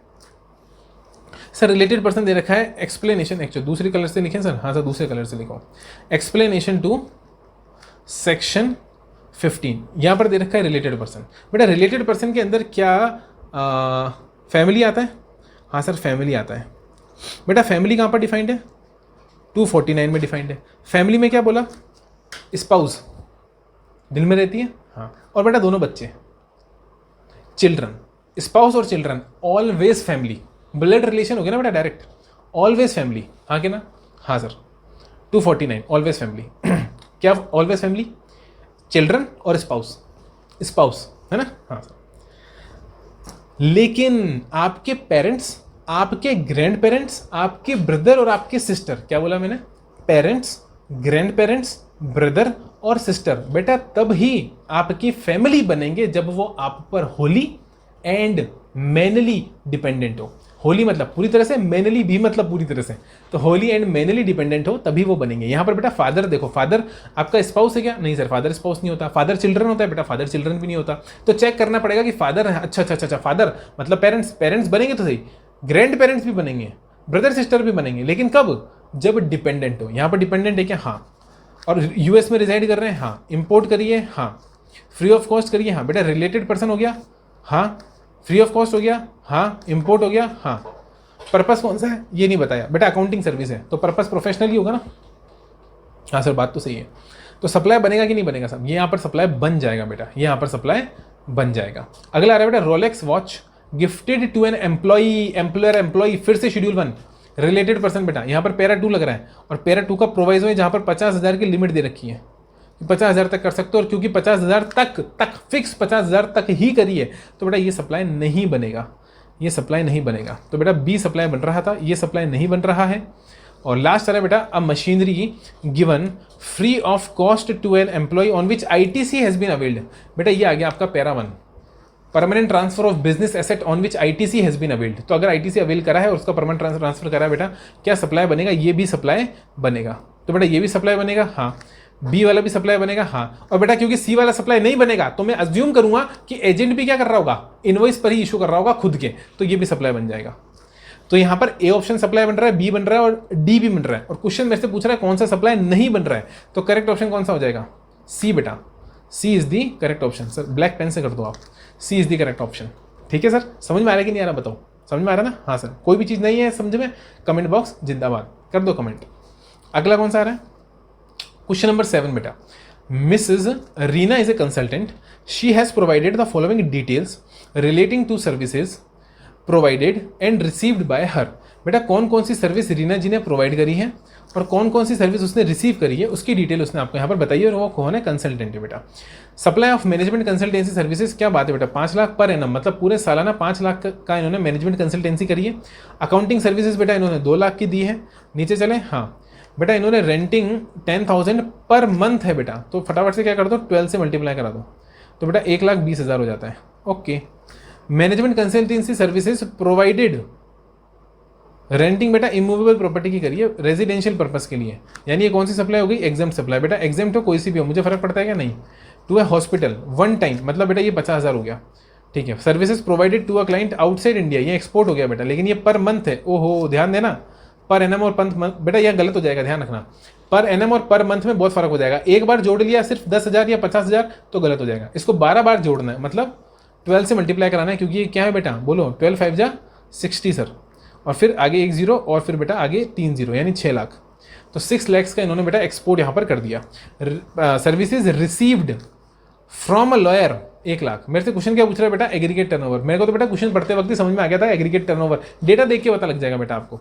और एग्रीगेट टर्नओवर में मेरे सारे बच्चे बताएंगे क्या क्या क्या क्या सर्विस रिसीव्ड आती है क्या, नहीं सर नहीं आती है, तो इसको बेटा मैं सीधा सीधा काट दूंगा। इनवर्ड सप्लाई कभी भी एग्रीगेट टर्नओवर का पार्ट नहीं बनती है, चाहे उस पर आरसीएम में टैक्स पे करना हो। क्या बोला मैंने, चाहे आरसीएम में टैक्स पे करना हो बेटा, बनेगी तो इनवर्ड ना, चाहे मैं टैक्स पे कर रहा हूँ आरसीएम में, लेकिन है तो इनवर्ड। इनवर्ड कभी भी आपका एग्रीगेट टर्नओवर, टर्नओवर का मतलब होता है सेल्स, सेल्स का मतलब होता है जो जाएगा, जो निकलेगा, जो मैं दे रहा हूं, यानी आउटवर्ड। ओके सर, तो बेटा इस हिसाब से देखा जाए, फटाफट से वापस से कैलकुलेटर ले लो साहब। मैंने तो ले लिया मेरा 6,50,000, 1,20,000, और बेटा ऊपर कितना था 5 लाख, और मेरे मालिक 2 लाख। कितना आ रहा है सर, आ रहा है 14,70,000, और मुझे दिख रहा है बेटा करेक्ट ऑप्शन सी। तो C is the correct option. फटाफट आगे चले। हाँ सर, यार कुछ भी बेटा इसमें टफ नहीं था, समझाने लायक बात नहीं थी। एग्रीगेट टर्नओवर आप सबको पता है। अच्छा मुझे बताओ एग्रीगेट टर्नओवर डिफाइंड कहाँ पर है, फटाफट से ये जरूर बता दो बेटा। सेक्शन 2 क्लॉज 6, क्या बोला मैंने, सेक्शन 2 क्लॉज 6 के अंदर क्या डिफाइंड है, एग्रीगेट टर्नओवर डिफाइंड है, ठीक है। हाँ सर आगे चलो। हाँ, which of the following is valid, इनमें से कौन सा वैलिड है बेटा। Imposition of countervailing duty and anti dumping duty on same article, बिल्कुल गलत बात बेटा, इनवैलिड बात। कहाँ लिखा है 9B बेटा, कस्टम में आ गए अपन। कहाँ आ गए, कस्टम, ये कस्टम से क्वेश्चन है, सेक्शन नंबर 9B। जब आप पढ़ोगे ना बेटा वहां पर मिलेगा, ये ड्यूटी वाला सेक्शन है जहां पर स्पेशल टाइप ऑफ ड्यूटीज पढ़ते हैं ना अपन। 9A में एंटी डंपिंग लगती है, याद करो। हाँ सर याद आ गया है ना। 8B safe guard, 6 protective, section 6 protective है ना। हाँ सर, वैसे 9B है बेटा। 9B बोलता है काउंटर वेलिंग और एंटी डंपिंग साथ में एक आर्टिकल पे नहीं लग सकती, तो ये तो हो गया इनवैलिड। मेरे से पूछ रहा बेटा वैलिड कौन से, तो मैं फटाफट से लिख दूंगा इनवैलिड, ताकि बेटा एंड में जब निकालूं तो मुझे पता रहेगा। Countervailing duty has been imposed on an article for the reason that the same is exempt. बेटा एग्जेम्प्ट, एक बात हो, कोई चीज एग्जेम्प्ट है तो उस पर काउंटरवेलिंग ठोक दोगे, सब उसको एग्जेम्प्ट क्यों करा, फिर मजा करो, उन्होंने एग्जेम्प्ट करके भेजा। भाई एक बात हो, अपना रूल क्या होता है, export the goods not the taxes. यानी बेटा एक बात ध्यान रखो, जीरो रेटेड सप्लाई हमेशा एग्जेम्प्ट होगी ही होगी बाय डिफॉल्ट, बाय डिफॉल्ट, क्योंकि उस पर टैक्स तो आप लगा ही नहीं रहे। अब क्योंकि ये एग्जेम्प्ट थी तो सामने वाली कंट्री अगर उस पर एंटी डंपिंग ड्यूटी लगा दे ये बोलकर कि भैया ये तो जिस कंट्री ने भेजी वो एग्जेम्प्ट है, तो सब सारी कंट्रीज एक्सपोर्ट करती है, वो नहीं चाहती कि टैक्स का बर्डन सामने वाले फॉरेन सप्लायर पे जाए, वो चाहती है सब जितना अमाउंट कम रहेगा उतना ज़्यादा एक्सपोर्ट होगा, तो हम टैक्सेस एक्सपोर्ट नहीं करते हैं। तो ये कोई ये थोड़ा ना बस आपकी हमने डंपिंग करने की कोशिश करी है आपकी कंट्री के अंदर। अब मैं अमेरिका से माल मंगा रहा हूँ फॉर एग्जांपल, या फिर ऐसे सोचो मैं अमेरिका माल भेज रहा हूँ, एक्सपोर्ट कर रहा हूँ। अब क्योंकि यहाँ पर एग्जेम्प्ट हो जाएगा, क्योंकि जीरो रेटेड सप्लाई है, टैक्स लगेगा नहीं, तो अमेरिका ये थोड़ा बोल देगा साहब कि इंडिया डंपिंग कर रहा है हमारी कंट्री में, तो हम एंटी डंपिंग लगा देंगे, तो इसलिए इनवैलिड है बेटा। एग्जेम्प्ट है इसलिए एंटी डंपिंग लगाना बेवकूफ़ी है, ठीक है, तो इनवैलिड हो गया। ओके सर, अगला आ रहा है बेटा imposition of anti dumping duty on articles imported from a member country of WTO. बेटा डब्ल्यूटीओ से कभी भी इंपोर्ट होता है, सुनना मेरी बात को, ये भी 9B में आपको मिल जाएगा, या फिर ये आपको 9A में मिल जाएगा, क्योंकि एंटी डंपिंग की बात हो रही है। क्या बोला मैंने, डब्ल्यूटीओ से यानी वर्ल्ड ट्रेड ऑर्गेनाइजेशन से कभी भी अगर इंपोर्ट होगा तो उस पर एंटी डंपिंग नहीं लगेगी। क्या बोला, एंटी डंपिंग नहीं लगेगी बेटा, जब तक ये प्रूव नहीं हो जाता। क्या प्रूव नहीं हो जाता कि बेटा वो नुकसानदायक है, नुकसान पहुंचाने के लिए डंपिंग की गई है आपकी कंट्री के अंदर, वहां पर प्रूव होना जरूरी है। आप डायरेक्ट नहीं लगा सकते एंटी डंपिंग, क्योंकि बेटा WTO is world trade organisation, वहां पर नुकसान नहीं है, उसके मेंबर कंट्री हो। अब अगर आप उसके मेंबर कंट्री हो और मेंबर कंट्री से ही आप इंपोर्ट कर रहे हो, दूसरी मेंबर कंट्री से ही आप इंपोर्ट कर रहे हो, तो आप बेटा डायरेक्ट एंटी डंपिंग नहीं लगा सकते। पहले आपको प्रूव करके देना पड़ेगा कि साहब हमारे देश में डंपिंग हो रही है, हमें नुकसान पहुंचाने की कोशिश की जा रही है, केवल और केवल तब ही आप क्या कर सकते हो, एंटी डंपिंग लगा सकते हो। तो बेटा यहां पर ये लिखा है, क्या पढ़ें एक बार, on determination that the import of such article बेटा materially retards the establishment of any industry in India। बेटा अगर हमारी इंडस्ट्री को मटीरियली खत्म करने की कोशिश की जा रही है डब्ल्यूटीओ की किसी मेंबर के द्वारा, तब ही आप लगा सकते हो। तो ये स्टेटमेंट बेटा बिल्कुल वैलिड स्टेटमेंट है। तो बेटा इनवैलिड, वैलिड और वैलिड मतलब कि क्या हो गया, ओनली थर्ड, तीसरा ही सही है बेटा। तो डी ऑप्शन यहाँ पर करेक्ट ऑप्शन हो गया। सेक्शन 9B का बेटा अपन ने यहाँ पर रिवीजन किया, बोलो हाँ के ना, हाँ सर। अगला क्वेश्चन चलें सर, अगले क्वेश्चन पे चलो, फटाफट चलो। Social welfare surcharge is available on, is leviable on, क्या बोला मैंने, social welfare surcharge is leviable on. Levy किस पर होता है सर, ये लेवी होता है बेसिक कस्टम ड्यूटी पर, आईजीएसटी पर, ना ना ना ना ना ना, आईजीएसटी पर नहीं होता, एंटी डंपिंग पे नहीं होता, जीएसटी कॉम्पनसेशन सेस पे नहीं होता। देखो मेरी मालिक, मेरी बात सुनो, आप अगर एसडब्ल्यूएस पढ़ोगे बेटा तो एसडब्ल्यूएस का जो नोटिफिकेशन आया था, अमेंडमेंट था बेटा, ये क्या था, अमेंडमेंट था, और इसमें बेटा साफ साफ लिखा हुआ था कि एसडब्ल्यूएस लगाओ, मना नहीं है, लगाओ, लेकिन बेटा एसडब्ल्यूएस आप नहीं लगा सकते किसी भी स्पेशल ड्यूटी पर। मतलब सर जितनी भी स्पेशल ड्यूटीज़ दे रखी है ना सर, स्पेशल ड्यूटी मतलब बेटा protective duty, anti dumping duty, यानी आपकी 8B वाली, 8A वाली, 6 वाली, 9A वाली, इन पर आप क्या नहीं लगा सकते, SWS यानी स्पेशल वेलफेयर सरचार्ज नहीं लगा सकते। ओके, ये तो एक्सेप्शन में था, लेकिन बाद में बेटा एक एग्जम्पशन और दे दिया। ये तो एक्सेप्शन में था कि साहब लगा ही नहीं सकते, और यहाँ पर एग्जम्पशन किसको दे दिया साहब, 2 जनों को, एक IGST को बेटा और एक कॉम्पनसेशन सेस को, इन दोनों के ऊपर भी SWS नहीं लगेगा, ये एग्जम्पशन दे दिया। तो बेटा सिर्फ और सिर्फ बेसिक कस्टम ड्यूटी यानी only A option is the correct, only first पर ही यहाँ पर लग कर चलेगी आपका स्पेशल वेलफेयर सरचार्ज। ओके, अगला क्वेश्चन आ रहा है बेटा, question number 10। Under the custom law electric shaving machine is classifiable, बेटा ये आपके मॉड्यूल से उठाकर पूछा इन्होंने, ये क्वेश्चन मैं 10 बार सॉल्व करवा चुका हूँ। इलेक्ट्रिक शेविंग मशीन वाला 8510 8509 ये आपके स्टडी मटेरियल में मिल जाएगा। इसका आंसर है बेटा 8510, क्योंकि बेटा सीधा सीधा दिख रहा है, ये देखो शेवर्स एंड हेयर क्लिपर्स की बात हो रही है, जिसमें सेल्फ कंटेंट मशीन है, और ये बेटा इलेक्ट्रिक शेविंग मशीन बेटा शेवर होता है। इलेक्ट्रिक शेविंग मशीन, मुंह से बोल रहा है साहब शेव बनाना है, तो शेविंग वाली कैटेगरी में तो जाएगा ना, तो इसका करेक्ट आंसर 8510 है, इसमें कुछ ज़्यादा दिमाग लगाने की बात नहीं है। Which of the following is correct, इनमें से कौन सा बेटा करेक्ट है। Cases which are generally designed or fitted to contain a specific article and given with the article for which they are intended shall follow the characteristic। बिल्कुल valid बात है बेटा, करेक्ट बात है, मतलब वैलिड, यहाँ तो करेक्ट पूछ रहा ना, तो करेक्ट है क्या, करेक्ट है। Packing material whether capable of repetitive use or not cleared along with goods are classified with goods, बिल्कुल गलत बेटा, इनकरेक्ट। एक बात, और पैकिंग मटेरियल के अपन ने क्या पढ़ रखा है बेटा, 2 यूज है, रिपीटेटिव यूज है और रिपीटेटिव यूज नहीं है। बेटा अगर रिपीटेटिव यूज नहीं है वो गुड्स के साथ ही खत्म हो जाएगी, उसकी पैकिंग वापस यूज नहीं कर सकते, तो उस केस में अपन ने पढ़ा था वो गुड्स के साथ ही क्लासीफाई हो जाएगा। लेकिन बेटा अगर रीयूजेबल है, 6 महीने के अंदर वापस इसको एक्सपोर्ट करना है, वापस भेजना है, रीयूजेबल है, तो उस केस में अपन ने पढ़ा था बेटा उसका अलग से क्लासिफिकेशन होगा। तो यहाँ पर ऑप्शन हो जाएगा बेटा which one of the following is correct, A का फर्स्ट है, सेकंड है, बोथ है बेटा फर्स्ट, यानी ए option is the correct option. है कि नहीं है, है सर। ये तो क्लासिफिकेशन वाले चैप्टर से बेटा, ये भी अपन ने ऑलरेडी पढ़ रखा है पैकिंग वाला, कोई दिक्कत नहीं, ये 10-2 में भी मिल जाएगा आपको पैकिंग वाले के अंदर। अगला क्वेश्चन है बेटा question number 12। The transaction value of imported goods is not accepted, transaction value accept नहीं की जाएगी वैल्यूएशन पर्पज के लिए।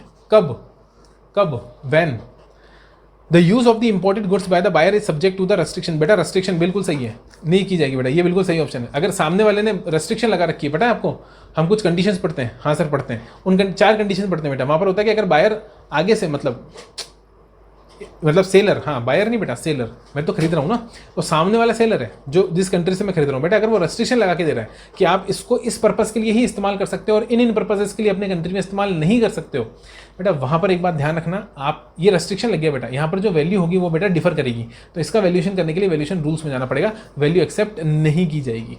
ये बात सही है, वैल्यू एक्सेप्ट नहीं की जाएगी अगर रेस्ट्रिक्शन लगा हुआ है तो। वो चारों कंडीशन बहुत अच्छे से पढ़ाता हूँ बेटा, उसी के वहाँ पे बात हो रही है। The buyer and seller are not related person, बेटा रिलेटेड पर्सन नहीं है तो एक्सेप्ट हो जाएगी ना, ये स्टेटमेंट तो गलत हो गया।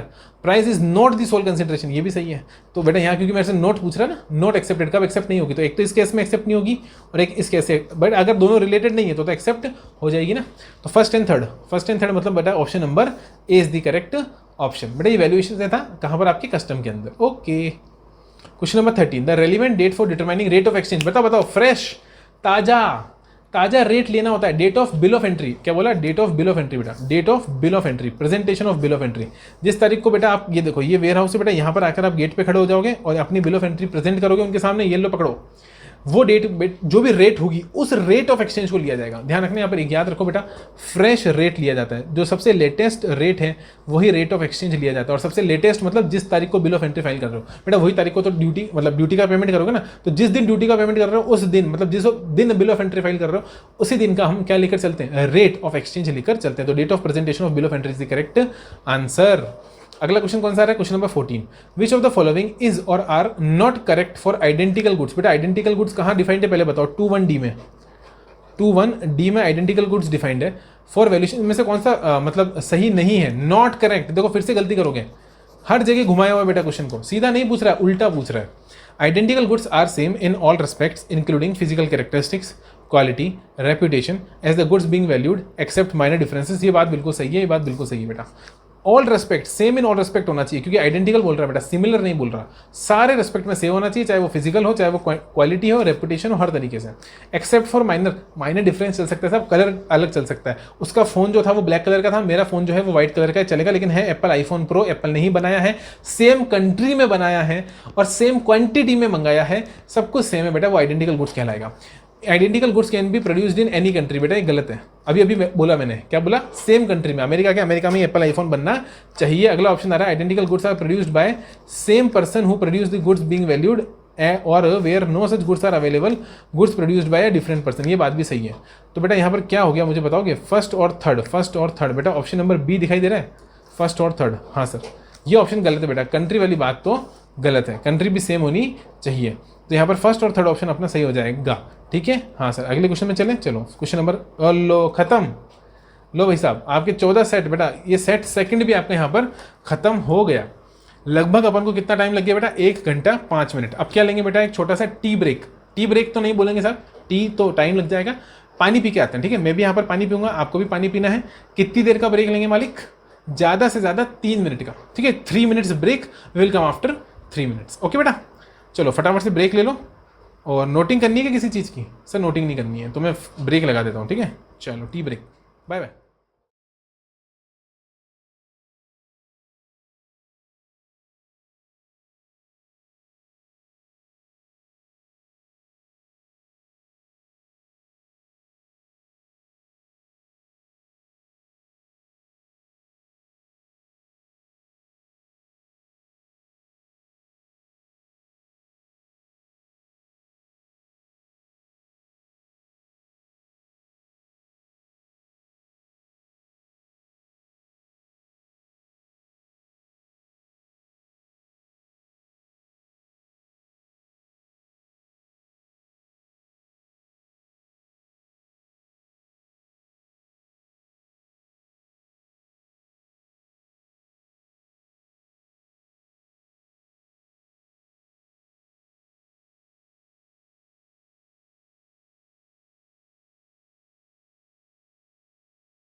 हाँ जी बेटा, चलें, हो गया ब्रेक? हाँ सर ब्रेक हो गया। चलो बेटा आगे चलें। हाँ सर यहाँ तक हो गया था। No will start with a part 3। ठीक है, कोशिश करेंगे सर इसको कंप्लीट करने की, जिस एक्सटेंट तक हो सकेगा करेंगे। कंप्लीट हो जाता है तो बहुत बढ़िया बात है। तो अब आ रहा बेटा आपके सामने question number first. Question number first क्या बोल रहा है? GST compliance rating. देखो बेटा आते ही मज़ा आ गया साहब, ये क्वेश्चन बहुत आगे का आ गया। मुझे नहीं लगता बेटा आप में से किसी को पता होगा, अगर पता हो तो बहुत ही शानदार बात है, लेकिन नहीं पता तो मैं आपको बताता हूँ बेटा ये सेक्शन नंबर किसकी बात कर रहा है। सारे बच्चे बताओ बेटा कंप्लाइंस रेटिंग कौन से सेक्शन में दे रखी है? बोलो। सेक्शन नंबर 149 में दे रखी है। सेक्शन 149 में, बहुत आगे चलेगा। मिसलिनियस प्रोविजन वाला चैप्टर बेटा जनरली छुड़ा देते हैं कि साहब ठीक है इतना इंपॉर्टेंट नहीं है, बट यहाँ से एमसीक्यू इसने पूछ लिया। सेक्शन 149 से shall be assigned to GST compliance rating बेटा असाइन की जाती है किसको? Only a person, only a composition dealer, only an ISD? नहीं बेटा, टीडीएस टीसीएस वाला नहीं बेटा, एवरी रजिस्टर्ड पर्सन। वहाँ अगर आप पढ़ोगे तो बेटा पोर्टल के ऊपर कंप्लाइंस रेटिंग के लिए हम देते हैं साहब कि कौन सा जो रजिस्टर्ड पर्सन है उसने कितनी कंप्लाइंस रेटिंग ले रखी है, मतलब उसकी इज्जत का पता चलता है साहब। ये उसी तरीके से जैसे अमेजोन पर आप प्रोडक्ट खरीदते हो तो वहाँ पर आप क्या देखते हो बेटा? स्टार रेटिंग देखते हो कि इस प्रोडक्ट को कितने स्टार दे रखे हैं, इसका प्रोडक्ट के व्यूज़ कितने हैं, रिव्यू देखते हो ना, कितने जनों ने देखा, कितना क्वेश्चंस पूछ रखे हैं, कितने अलग अलग लोगों ने इस पर कमेंट कर रखा है कि साहब कैसा प्रोडक्ट है, लोगों यूज़ करके अपना रिव्यू डालते हैं वहाँ पर।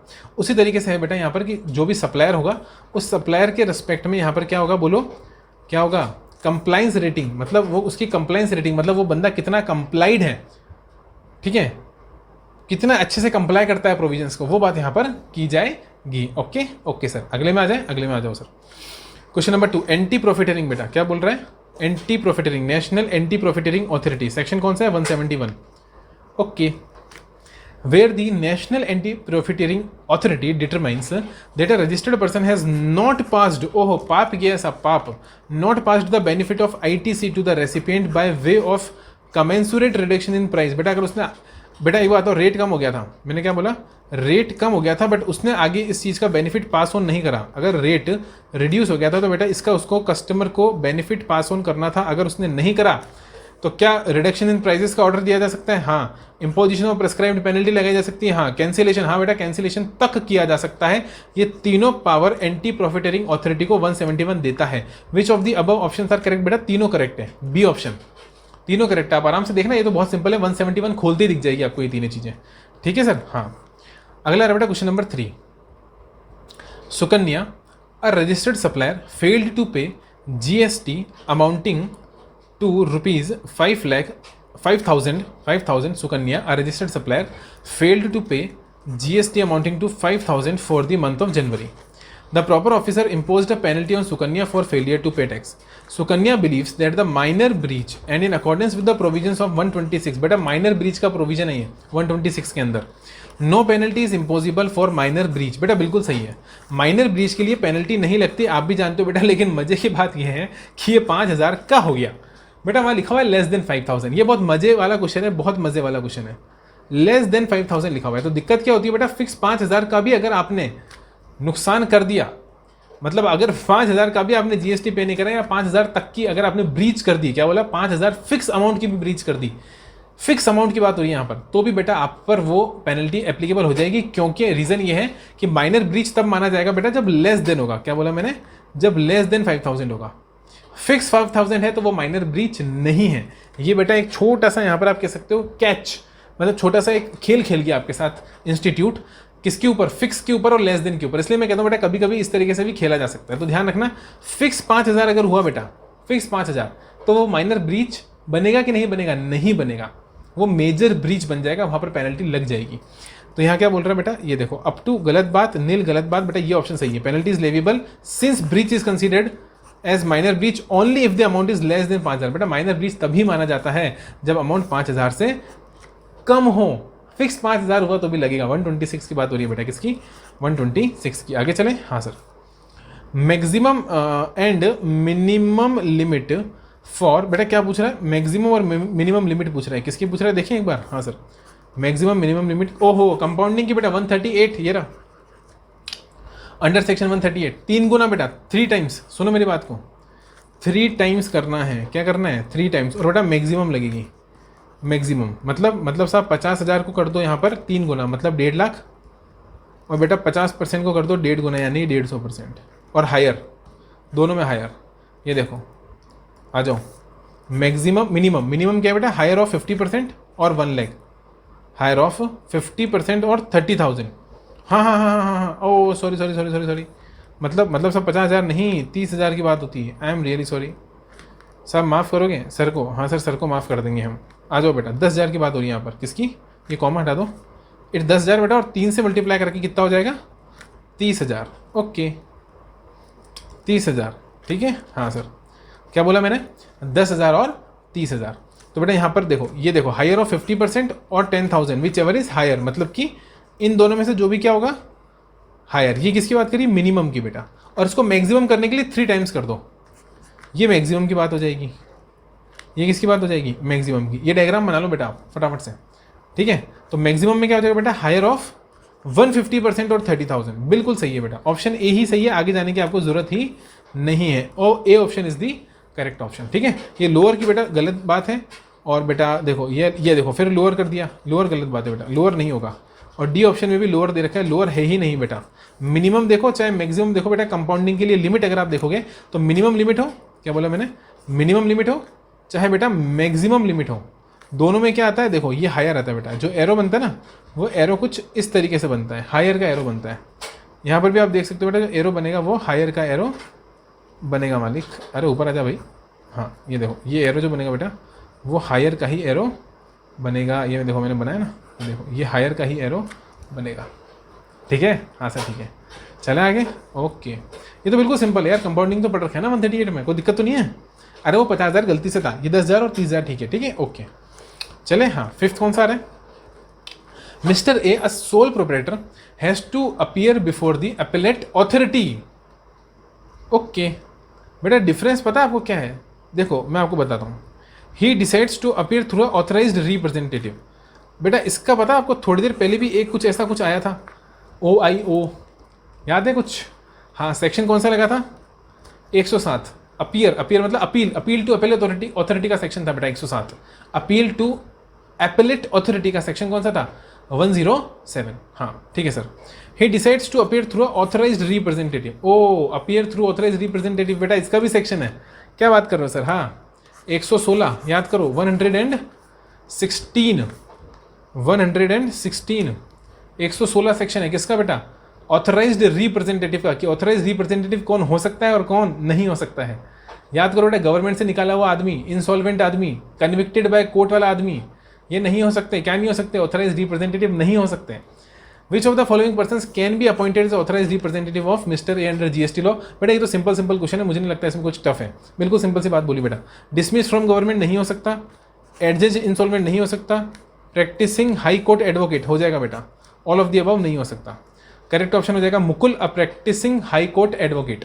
तो बेटा प्रैक्टिसिंग हाई कोर्ट एडवोकेट है, ये बिल्कुल बन सकता है ऑथराइज्ड रिप्रेजेंटेटिव, कोई दिक्कत नहीं है। सेक्शन 116 में ये बात साफ साफ बोल रखी है। आगे चले जी सर, आगे चलो। अगला क्वेश्चन आ रहा है बेटा, question number 6। Rupam wishes to file an appeal to appellate tribunal. बेटा बहुत फर्क है, ध्यान रखना। अपीलेट अथॉरिटी कहां पर आती है? 107। देखो बेटा मैं पहले भी डिस्कस करके आया था, देखो अगर आप देखना चाहो तो। मुझे नहीं पता क्वेश्चन कहां पर था, थोड़ा ऊपर था, बट आई डिस्कस्ड 107, जहां पर याद है आपको अपीलेट अथॉरिटी की कुछ बात हुई थी, जब मैंने आपको ये देखो, हाँ ये भी नहीं है, ये रहा, ये क्वेश्चन नंबर 4। क्वेश्चन नंबर 4 में 107 की बात हुई थी। एडजुडिकेटिंग अथॉरिटी के अगेंस्ट अपन कहां जा रहे थे? बेटा अपीलेट अथॉरिटी के पास जा रहे थे, और वहां 107 लग रहा था। बिल्कुल बेटा उसी तरीके से यहाँ पर भी क्या हो रहा है, यहाँ पर भी मैं कहाँ जा रहा हूँ? अपीलेट अथॉरिटी के पास ही जा रहा हूँ। देखो ये रहा, बट ऑथराइज्ड रिप्रेजेंटेटिव के थ्रू जा रहा हूँ। तो ऑथराइज्ड रिप्रेजेंटेटिव का सेक्शन कौन सा है? ऑथराइज्ड रिप्रेजेंटेटिव का सेक्शन है बेटा 116, और अपीलेट अथॉरिटी का सेक्शन है 107। ठीक है सर, ओके। बट यहाँ पर अपीलेट अथॉरिटी नहीं है बेटा, अपीलेट ट्रिब्यूनल है। अपीलेट ट्रिब्यूनल का सेक्शन है बेटा 112, appeal to appellate tribunal. Appeal to appellate tribunal section 112 की बात यहाँ पर हो रही है। कोई दिक्कत हो तो बताओ। नहीं सर, कोई दिक्कत की बात यहाँ पर नहीं है। In which of the following cases, समझ में आया ना मेरा लिंक जो मैंने करवाया? मैंने ये लिंक करवाया साहब कि अपीलेट अथॉरिटी का अलग सेक्शन है, अपीलेट ट्रिब्यूनल का अलग सेक्शन है। अभी जो अपन ने MCQs करे बेटा, उसमें 2 MCQ, एक तो ये ऑथराइज्ड रिप्रेजेंटेटिव वाला, क्योंकि यहाँ पर स्पेसिफिकली 116 की बात की गई थी, इसमें अपीलेट अथॉरिटी का यूज हुआ। और एक बेटा क्वेश्चन नंबर 4 जो अपन ऊपर देख कर आए, जहाँ अपन ओरिजिनल अथॉरिटी जो होती है, एडजुडिकेटिंग अथॉरिटी, उसके अगेंस्ट जा रहे थे अपील में, किसके पास? अपीलेट अथॉरिटी के पास। करेक्ट है? हाँ सर करेक्ट है। आगे चलो। अगला क्वेश्चन है बेटा, हम जानना चाहते हैं एपेलेट ट्रिब्यूनल के पास इस बार 112 के अंदर in which of the following cases appellate tribunal can not refuse, मतलब एपेलेट ट्रिब्यूनल रिफ्यूज नहीं कर सकती, can not refuse to admit his appeal, मतलब बेटा अपील लेनी ही पड़ेगी। कैन नॉट रिफ्यूज मतलब मना नहीं कर सकती, मना नहीं कर सकती मतलब उसको लेनी ही पड़ेगी। उल्टा बोल रहा हूँ मैं, इसने बोला मना नहीं कर सकती, मैं कह रहा हूँ लेनी ही पड़ेगी। ठीक है, हाँ। Amount of tax involves exceeds, बिल्कुल सही है बेटा। यार छोटे मोटे केसेस में परेशान करोगे क्या ट्रिब्यूनल को? ट्रिब्यूनल कहेगी यार तुम घर बैठो यार, 50,000 का मामला है साहब, हमसे ले लो यार, तुम 50,000 माथा क्यों खा रहे हो यार। मैं ऐसा इसलिए बोल रहा हूँ याद कराने के लिए। एक्सीड, एक ही वर्ड पर फोकस करना है, सब आंसर आ जाएगा। एक्सीड बेटा चाहे आईटीसी का अमाउंट हो, चाहे फीस का इंटरेस्ट पेनल्टी का अमाउंट हो, क्या बोला, चाहे आईटीसी का अमाउंट हो, चाहे इंटरेस्ट फीस पेनल्टी का अमाउंट हो, आईटीसी में डिफरेंस हो, एक ही चीज पर फोकस करना। 50,000 से ज्यादा बड़ा अमाउंट होगा तो लड़ाई लड़ने में मजा भी आएगा साहब। वो लोग बोलेंगे साहब इतनी तो तनख्वाह है हमारी, तुम 50,000 के लिए यहाँ लड़ने आ गए, इतनी तो तनख्वाह है हमारी महीने की, भगो यहाँ से, समझ रहे हो? तो अमाउंट एक्सीड होना चाहिए। ओके सर, तो बेटा अमाउंट ऑफ आईटीसी मैंने बोला ना, डिफरेंस का हो बेटा, किसी का भी हो, एक्सीड होना चाहिए। और फाइन पेनल्टी इंटरेस्ट है तो भी एक्सीड होना चाहिए, बिल्कुल साहब। डिफरेंस इन्वॉल्व बेटा फिक्स नहीं चलेगा। Amount of fine determined by the order is 50,000, बेटा 50,000 का ऑर्डर है तो मतलब नहीं है। और लेस देन बेटा 50,000 है तो भी मतलब नहीं है। एक सेकेंड, हाँ नहीं है बेटा, क्यों है? और amount of fee penalty determine order, बेटा ऑर्डर से डिटरमाइन हो रही है, लेस देन है, मैं बार बार बोल रहा हूँ लेस देन। कम पे नहीं लगेगा, कम पे नहीं लगेगा, लेस देन पे नहीं लगेगा, फिक्स पे नहीं लगेगा, फिक्स पे नहीं लगेगा, फिक्स पे नहीं लगेगा, फिक्स पे नहीं लगेगा, लेस देन पे नहीं लगेगा, सिर्फ और सिर्फ बेटा एक्सीड पे ही लगेगा, सिर्फ और सिर्फ एक्सीड पे ही लगेगा। यानी करेक्ट ऑप्शन कौन सा हो गया? फर्स्ट एंड सेकंड दे रखा है क्या? हाँ बेटा ए ऑप्शन ही है, ए ऑप्शन ही है, आगे जाने की जरूरत नहीं है आपको। ए option is the correct option. Sir कहाँ लिखा हुआ है ये सब आप बता सकते हो? बेटा मैंने बताया ना 112 सेक्शन 112 अपील, बेटा सिंपल सी बात है, अभी भी समझाना। 50,000 छोटा अमाउंट है, बड़ा अमाउंट मतलब 50,000 से ऊपर फिक्स 50,000 नहीं, 50,000 से कम नहीं, 50,000 से ऊपर आप क्या कर सकते हो बेटा? मतलब आप अपील करोगे तो अपीलेट ट्रिब्यूनल मना नहीं कर सकती, उसको एक्सेप्ट करनी ही पड़ेगी आपकी appeal. Question number 7, which of the following statements are true in case of retirement of a partner from the firm? बेटा लाइबिलिटी इन सर्टेन केसेस। अरे ये क्या कर रहे हो सर? हाईलाइट करना है, क्या करना है? हाँ हाईलाइट करना है। क्या बोला? Liability in certain cases. याद करो बेटा, एक चैप्टर आता है, हाँ सर आता है ना, लाइबिलिटी इन सर्टेन केसेस। बेटा बहुत सारे लोगों की लाइबिलिटी नहीं, कितने सारे सेक्शन है वहाँ पर कंटिन्यूस लाइबिलिटी वाले।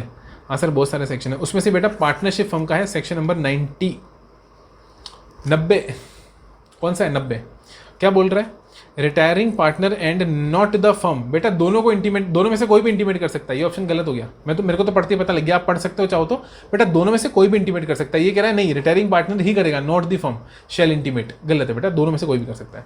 The firm and not the retiring partner, ये भी गलत है। हाँ ये सही है बेटा, देखो either retiring partner or the firm. आगे बढ़ूंगा, अब मैं आगे पढ़ूंगा। Shall intimate the date of retirement of such partner to the commissioner, retiring partner shall be liable to pay tax interest up to the date of his retirement whether determined or not on that date. बिल्कुल सही जवाब, आगे पढ़ने की जरूरत ही नहीं है, वैसे आप पढ़ लो कोई दिक्कत नहीं है।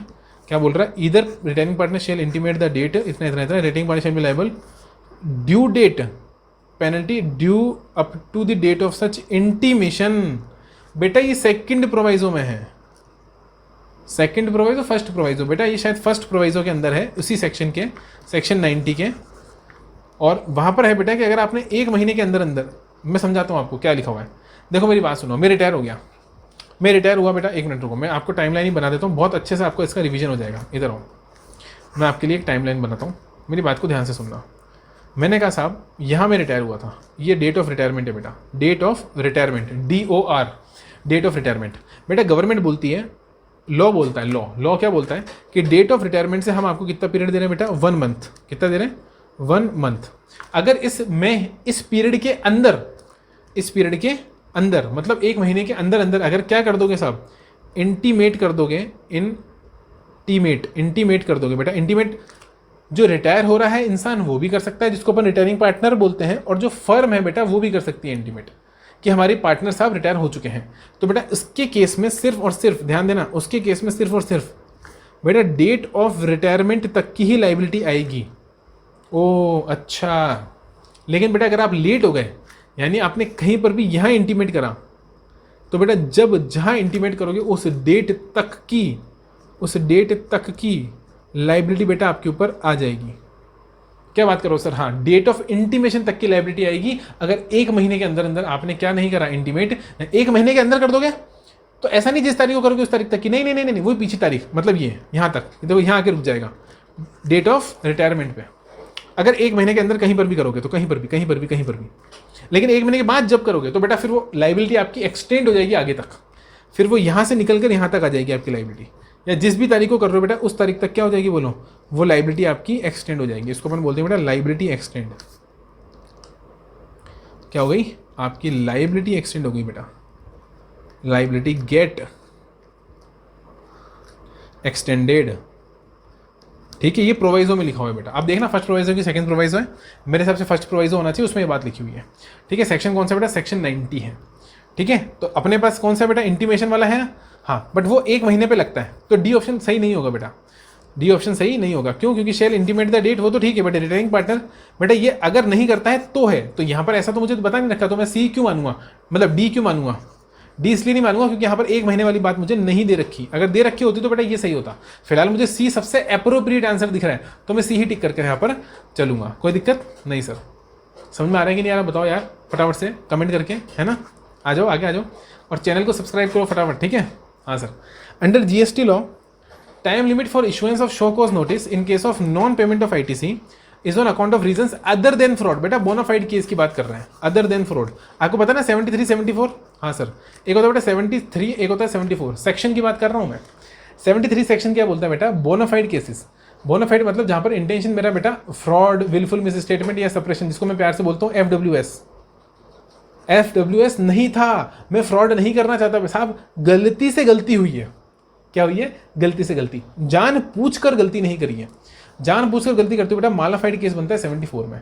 दोनों के लिए अगर आपको बेटा, ये मेरे से शो कॉज की बात कर रहा है, ये शो कॉज नोटिस की टाइम लिमिट की बात कर रहा है बेटा। शो कॉज नोटिस की टाइम लिमिट को समझने के लिए पहले आपको समझना पड़ेगा क्या? ऑर्डर को बेटा, पहले आपको समझना पड़ेगा ऑर्डर को, कि ऑर्डर देने की टाइम लिमिट क्या है, तो आपको ऑटोमेटिकली आपको शो कॉज नोटिस की तारीख समझ में आ जाएगी।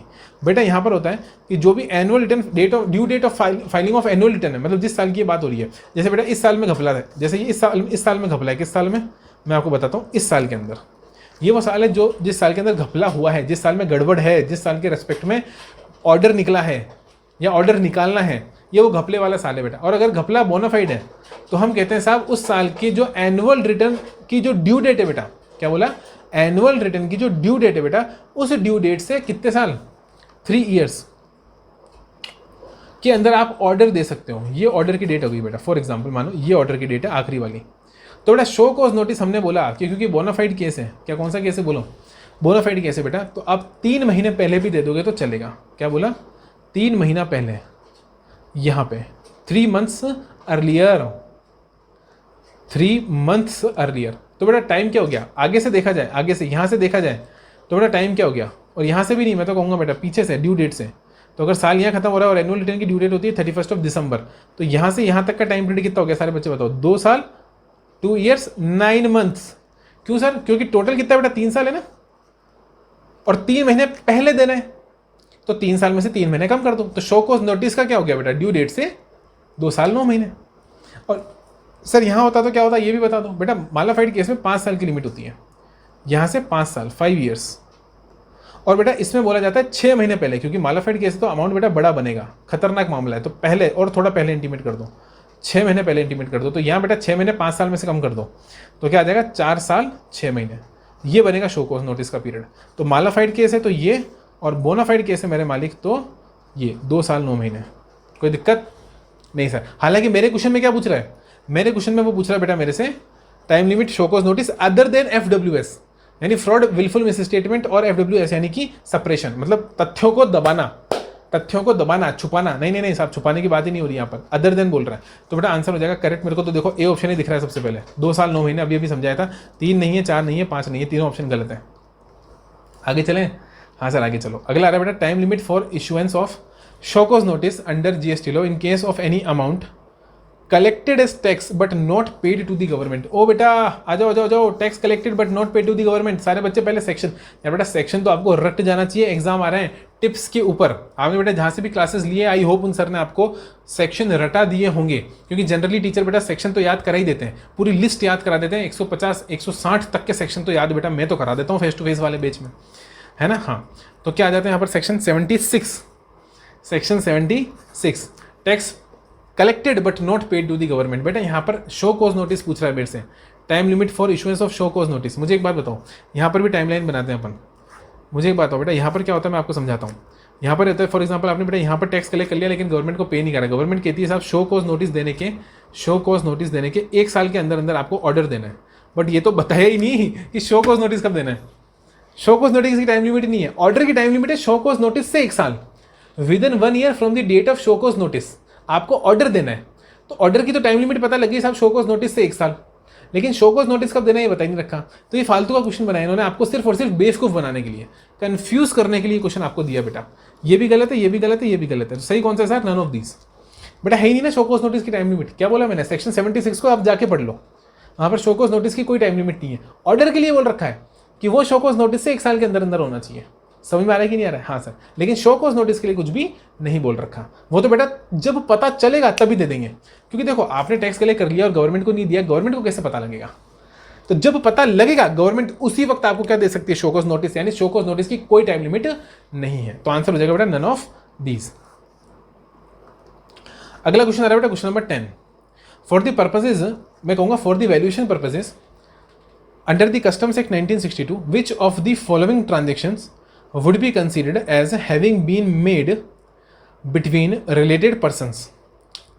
बेटा इनमें से कौन सा रिलेटेड पर्सन के साथ किया गया है? अब बेटा ये कस्टम में रिलेटेड पर्सन की बात कर रहे हैं, कस्टम में रिलेटेड पर्सन की, यहाँ नहीं कस्टम में। क्या ऑप्शन दे रखे हैं एक बार ऑप्शन देखें। हाँ sir, foreign company A limited having a joint venture with Indian company B limited in the name of A B. बेटा ए का बी के साथ क्या है? ए कौन सी कंपनी है बेटा? फॉरेन कंपनी है। बी कौन सी कंपनी है बेटा? बी मेरे पास में कौन सी कंपनी है? बोलो। बी मेरे पास में साहब इंडियन कंपनी है, और ए बी का क्या हो रखा है? जॉइंट वेंचर हो रखा है। अब अगर ए बी का जॉइंट वेंचर हो रखा है तो दोनों के बीच में अगर ट्रांजेक्शन होगा बेटा ए और ए बी के बीच में, तो वो बिल्कुल रिलेटेड पर्सन बनेगा यार, आप भी जानते हो। ठीक है। हाँ, अगला बेटा ए का फिर से बी के साथ जॉइंट वेंचर है, ए बी इस बार ए और बी का हो रहा है तो भी बनेगा। ये तो हो गया ना बेटा, 1 पर्सन कंट्रोलिंग 2 पर्सन, तो दोनों आपस में हो जाएंगे। बोथ कंट्रोलिंग सेम पर्सन, तो दोनों आपस में रिलेटिव हो जाएंगे। A incorporation a company in USA appoints mister X as its sole agent. मेरे मालिक सोल एजेंट, याद करो सोल एजेंट होगा अगर, और वो भी अगर बेटा इसमें आ रहा होगा तो क्या बन जाएगा? रिलेटेड पर्सन बन जाएगा। तो बेटा यहाँ तो तीनों ही रिलेटेड पर्सन बन रहे हैं। अगला देख लेते, क्या पता अगला भी बन रहा हो। A incorporation a company in USA. बेटा ये इलस्ट्रेशन आपके बुक का है, ये आपके स्टडी मटेरियल का इलस्ट्रेशन उठाकर इन्होंने यहाँ पर चेप दिया, कॉपी कर दिया। ए इनकॉर्पोरेशन कंपनी इन यूएसए, ये मेरे को पढ़ती, देखो लास्ट ऑप्शन पढ़ती याद आ गया मेरे को, 30% वाला वहाँ पर था ये। और वहाँ पर मैंने समझाया भी था कि 50% से ऊपर का कंट्रोल कब बोलेंगे बेटा? कंट्रोल कब बोलेंगे? कंट्रोल तब बोलेंगे जब 50% से ऊपर पावर होती है, मतलब स्टेक आपके पास में इक्विटी शेयर कैपिटल का बेटा 50% से ऊपर है तो कंट्रोल है। यहाँ पर कंट्रोल नहीं है, इसलिए ए और बी के बीच में ट्रांजेक्शन होगा तो वो ट्रांजेक्शन क्या नहीं माना जाएगा? रिलेटेड पर्सन के बीच में नहीं माना जाएगा, क्योंकि बेटा 50 से ऊपर होगा तो रिलेटेड पर्सन बनेगा। ये ऑप्शन आपका गलत हो जाएगा। तो करेक्ट ऑप्शन है बेटा फर्स्ट, सेकेंड और थर्ड। दे रखा है क्या? फटाफट बताओ। सी ऑप्शन, फर्स्ट, सेकेंड और थर्ड। चला आगे, चलो आगे। Question number 11। Which of the following values is not includable in the transaction value of goods under 10(1). Okay, rules इतना बेटा, बाइंग कमीशन देखने की जरूरत ही नहीं है, सोचने की जरूरत ही नहीं है, रट्टा लगा लो। 10(1) के अंदर बाइंग कमीशन ऐड नहीं होता, दिमाग में डाल लो, क्योंकि बेटा बाइंग कमीशन मैंने खरीदने के लिए दिया, उसका वैल्यू से कोई मतलब नहीं है। ये तो बिल्कुल सेपरेट चीज़ है बेटा। रॉयल्टी बेटा क्योंकि उसी चीज़ पर दी जाती है तो वो कहीं ना कहीं इंक्लूडेबल हो जाती है अकॉर्डिंगली। लाइसेंस फी और कॉस्ट ऑफ पैकिंग, इसके ऊपर अपने दे रखा है, पैकिंग का नेचर कौन सा है देखेंगे, अकॉर्डिंगली वो ऐड होगी या लेस होगी। लेकिन बेटा बाइंग कमीशन आंख बंद कर आंसर करेक्ट है, आंख बंद कर इसे इंक्लूड किया जाएगा क्या? नहीं किया जाएगा, नॉट इंक्लूडेबल। ध्यान रखना मेरी बात को, सीधा सीधा बोल रहा हूँ, not includable. Okay sir, okay, buying commission include नहीं होता। सारे बच्चे जिन्होंने भी कस्टम पढ़ा है साहब, ये तो बिल्कुल बेयर बेसिक क्वेश्चन था 10(1) का। 10(1) का सबसे बेसिक क्वेश्चन था, 10 बार याद कराता हूँ मैं तो, बोल कर याद कराता हूँ। इतने क्वेश्चन सॉल्व करते हैं प्रैक्टिकल जिसमें बाइंग कमीशन दे रखा होता है। मैं हमेशा बोलता हूँ ऐड मत करो, बिना ऐड करे इसको आगे चलो। ठीक है sir. Question number 12। For determining the CIF, मतलब बेटा क्या होता है CIF का मतलब? Cost including insurance and freight. एक होता है FOB, free on board. CIF price of the imported goods, certain additions have to be made to the value of imported goods under 10(2). Okay, ये किसकी बात आ गई बेटा? 10(2) में वो सब दूसरे वाले खर्चे होते हैं, 10(1) और 10(2) दो होते हैं ना। हाँ sir. If the cost of insurance is not ascertainable from the documents submitted before the custom authorities, then such some is, बेटा आपको पता है अगर इंश्योरेंस दो होता है, एक असर्टेनेबल एक नॉट असर्टेनेबल, अगर कॉस्ट ऑफ इंश्योरेंस असर्टेनेबल है मतलब असर्टेन की जा सकती है बेटा, तो एक्चुअल लेकर चलते हैं। कितना एक्चुअल, अगर एक्चुअल दे रखा है, एक्चुअल नहीं दे रखा बेटा तो आपको सबको पता है 1.125% ऑफ एफओबी, और अगर बेटा एफओबी नहीं दे रखी है तो FOB plus cost of transportation का 1.125% ऑफ एफओबी प्लस ट्रांसपोर्टेशन। ठीक है, हाँ सर, ओके, कोई दिक्कत है? नहीं सर कोई दिक्कत नहीं है यहाँ तक तो, आगे चलें। हाँ सर, अरे सर ऑप्शन तो बताओ। हाँ सर ऑप्शन तो पढ़ना ही बाकी रह गया, मैंने तो सिर्फ आंसर बोल दिया, ऑप्शन भी तो देखो।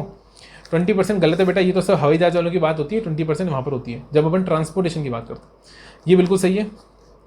Where free on board value is not ascertainable, अच्छा हाँ, एफओबी सर्टेनेबल ना हो, ये सेकंड वाला केस, तो बेटा 1.5% ऑफ कितना एफओबी एंड, बिल्कुल सही है, end cost of transportation loading वोडिंग सब ले लेंगे। तीसरा क्या है बेटा, अगर सर्टेनेबल नहीं हो तो free of board and the cost of इतना इतना। 20% नहीं है यार, 20% नहीं है। सेकंड और थर्ड करेक्ट है बेटा, ऑप्शन में दे रखा है क्या सेकंड और थर्ड? सेकंड और थर्ड सी में दे रखा है बेटा, मेरे को दिखाई दे रहा है सी में। ये 10-2 की बात हो रही है बेटा, 10-1 10-2 पर हमने प्रैक्टिकली इतने क्वेश्चन सॉल्व कर रखे होते हैं कि ये बेटा 2 मिनट में बच्चा सॉल्व कर देगा इसको देखते ही। 1.125%, 20%, अगर एयर ट्रांसपोर्टेशन में बेटा एक्चुअल लेकिन एक्सीड नहीं कर सकता 20% को, सारी बातें डिस्कस कर रखी होती है। क्वेश्चन नंबर 13 क्या बोल रहा है? Certain goods were imported by air, air air air, आहा बेटा फोकस करो कैमरे का एयर पर। The FOB value of the goods is 100 rupees, ठीक है। The cost of transportation loading unloading handling charges up to the place of importation is 25 रुपये, ठीक है। कॉस्ट ऑफ इंश्योरेंस 10 रुपये, ठीक है। 10-2 के हिसाब से बेटा ये मेरे को बोल रहा है which of the following shall be added to the value of imported goods. तो मेरी बात सुनो बेटा, वैल्यू ऑफ इंपोर्टेड गुड्स में क्या ऐड होगा? Free on board value of the goods बेटा 100 रुपये, 100 रुपये में क्या ऐड होगा बताओ बेटा? कॉस्ट ऑफ ट्रांसपोर्टेशन मैंने बोला था अगर एयर से हो रहा है तो 20 रुपये से ज़्यादा, मतलब मैं 20 रुपये नहीं बोलूँगा यहाँ पर, मैं बोलूँगा 20% से ज़्यादा नहीं हो सकता। मतलब एक्चुअल नहीं लेना है, एयर में एक्चुअल नहीं लेते, एयर में 20% पे लिमिट करते हैं। एक्चुअल लो, लेकिन अगर एक्चुअल बेटा 20% से ज़्यादा है, एफओबी के 20% से ज़्यादा जो वैल्यू है उसके 20% से ज़्यादा है एयर के केस में, सिर्फ एयर के केस में, बाकी किसी केस में नहीं। एयर के केस में अगर एफओबी से ऊपर जा रहा है तो एफओबी पे लिमिट कर देंगे। क्या बोला मैंने? एफओबी पे लिमिट कर देंगे, लिमिट मतलब 20%। या फिर बेटा ये 25 है, लेकिन 25 होने के बावजूद मैं 25 पे कांटा लगाऊंगा और क्या लिखूंगा? 20 लिखूंगा प्लस। बेटा इंश्योरेंस के केस में मैंने पहले ही बताया ऐसा कुछ भी नहीं होता, जितना एक्चुअल दे रखा है तो ठीक, वरना 1.125% अभी ऊपर कर आए, क्योंकि यहाँ पर एक्चुअल 10 रुपये दे रखा है, मैं 10 रुपये ऐड कर दूंगा। यानी बेटा cost of transport loading unloading handling charges 25 गलत जवाब, कॉस्ट ऑफ ट्रांसपोर्टेशन 25 गलत जवाब, ये सही है। एक मिनट देखें, कॉस्ट ऑफ ट्रांसपोर्टेशन लोडिंग नहीं बेटा ये भी गलत जवाब, क्योंकि यहाँ पर 1.125% दे रखा है। सही जवाब कौन सा हो गया बेटा? लास्ट वाला आपके पास, तो डी सही है। देखो बेटा मैंने बोला था ना, ये पूरा 20 जुड़ेगा, 25 नहीं जुड़ेगा, 20 जुड़ेगा, और ये पूरा 10 जुड़ेगा, क्योंकि ये एक्चुअल बेसिस पे जुड़ता है। और ये बेटा लिमिट लगती है 20% की, अगर 20% से ज़्यादा है तो, वरना तो एक्चुअली लेके चलेंगे। हाँ क्या ना? हाँ सर। ये बेटा प्रैक्टिकल क्वेश्चन इस पर ऑलरेडी बहुत सॉल्व कर रखे होते हैं, इसलिए ज़्यादा डिस्कशन की रिक्वायरमेंट यहाँ पर नहीं है। क्वेश्चन नंबर 14 आ रहा है, which of the following statements is not correct. बेटा इसमें से कौन से स्टेटमेंट, देखो फिर से मैं बोलता हूँ, नॉट पे देखो, देखो कितना होशियार है, अभी तक इसने एक भी सीधा नहीं पूछा, हर बार उल्टा पूछ रहा है, नॉट पूछ रहा है। Valuation of imported goods, buying commission is not includable, बेटा ये तो अभी देख कर है ना, करेक्ट स्टेटमेंट है। Rate of exchange notified, date of presentation of bill of entry का ये क्वेश्चन भी अभी ऊपर कर आया, ये भी करेक्ट है। For imports by air can not exceed 20%, ये भी सही है साहब, सारी सही है। यहाँ तो एक बचा है लास्ट, क्या पता ये भी सही हो। अरे मेरे से पंगा, चलो ऊपर चलो। क्या आ रहा है? Social welfare charges is leviable on basic custom duty integrated tax, ये गलत है बेटा।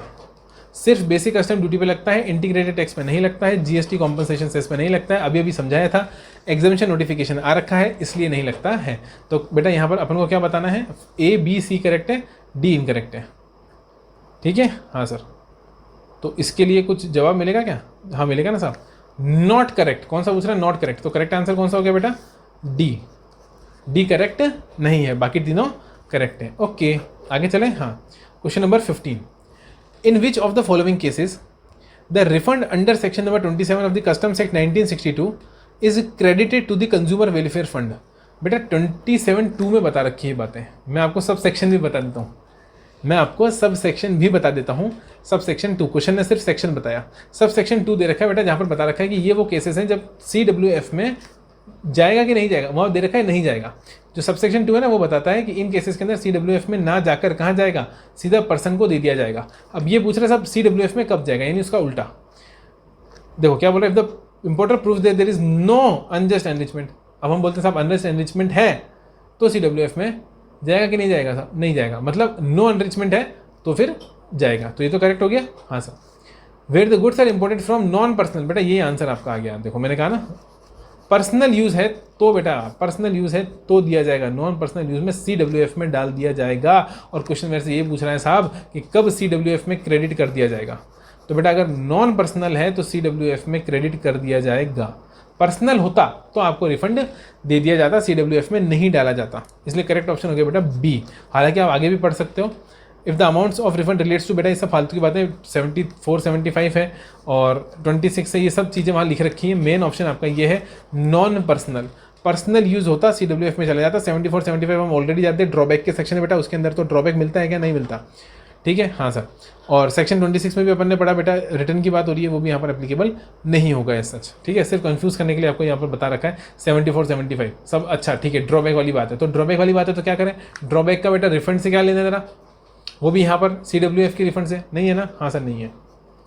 अगला क्वेश्चन आ रहा है बेटा कौन सा आपके पास में, question number 16। Messrs Sadaiv Bhoomi rice private limited, a registered person under GST, is providing services of processing of miling of paddy into rice, loading, unloading, packing, storage and warehousing of service in the state of Chhattisgarh. In the state of Chhattisgarh, the company has made following supplies during the tax period of अप्रैल से सितंबर। बेटा अप्रैल से सितंबर के बीच में इन्होंने कुछ supplies करी है, उसकी डिटेल दे रखी है, बाकी बता रखा है बेटा कैसे सर्विस देती है। माइलिंग ऑफ पेडिंग इनटू राइस की सर्विस देती है। बेटा ये पढ़ते ही आपका दिमाग क्या हो जाना चाहिए, खुल जाना चाहिए, क्योंकि इसके ऊपर भी सर्कुलर आया हुआ है। माइलिंग ऑफ पेडिंग इनटू राइस, बताओ ये एग्रीकल्चरल एक्टिविटी है कि नहीं है? सर बिल्कुल भी नहीं है, बिल्कुल भी नहीं है। ठीक है, तो लोडिंग अनलोडिंग राइस बेटा ये तो एग्जाम्प्ट हो जाएगा, पैकिंग वेयर हाउसिंग एग्जाम्प्ट हो जाएगा, इस पर GST लगेगा और 5% से लगाना है तो आंसर हो जाएगा 5 लाख। बेटा ऑरली हो जाएगा ये क्वेश्चन सॉल्व, ये क्वेश्चन तो आप ऑरली ही कर दोगे, कोई दिक्कत नहीं sir. Question number 17। Bombay municipal corporation has invited online bids for maintenance of bus stop for a period of 1 year। ठीक है, the work involves composite supply of goods or services being the principal supply in which the value of goods constitute 25। बेटा fix 25% होता है तो exempt होता है। ये amendment entry थी, क्या थी? एक नई एंट्री इंसर्ट हुई थी 12 बेटा 2017 में, जहाँ पर लिखा हुआ था कि अगर कंपोजिट सप्लाई बन रहा है, पहली कंडीशन, और दूसरी कंडीशन बेटा कंपोजिट सप्लाई के अंदर वैल्यू ऑफ गुड्स 25% से ज़्यादा नहीं है, मतलब फिक्स 25% या उससे कम है, तो वो भी एग्जेम्प्ट करा दिया जाएगा।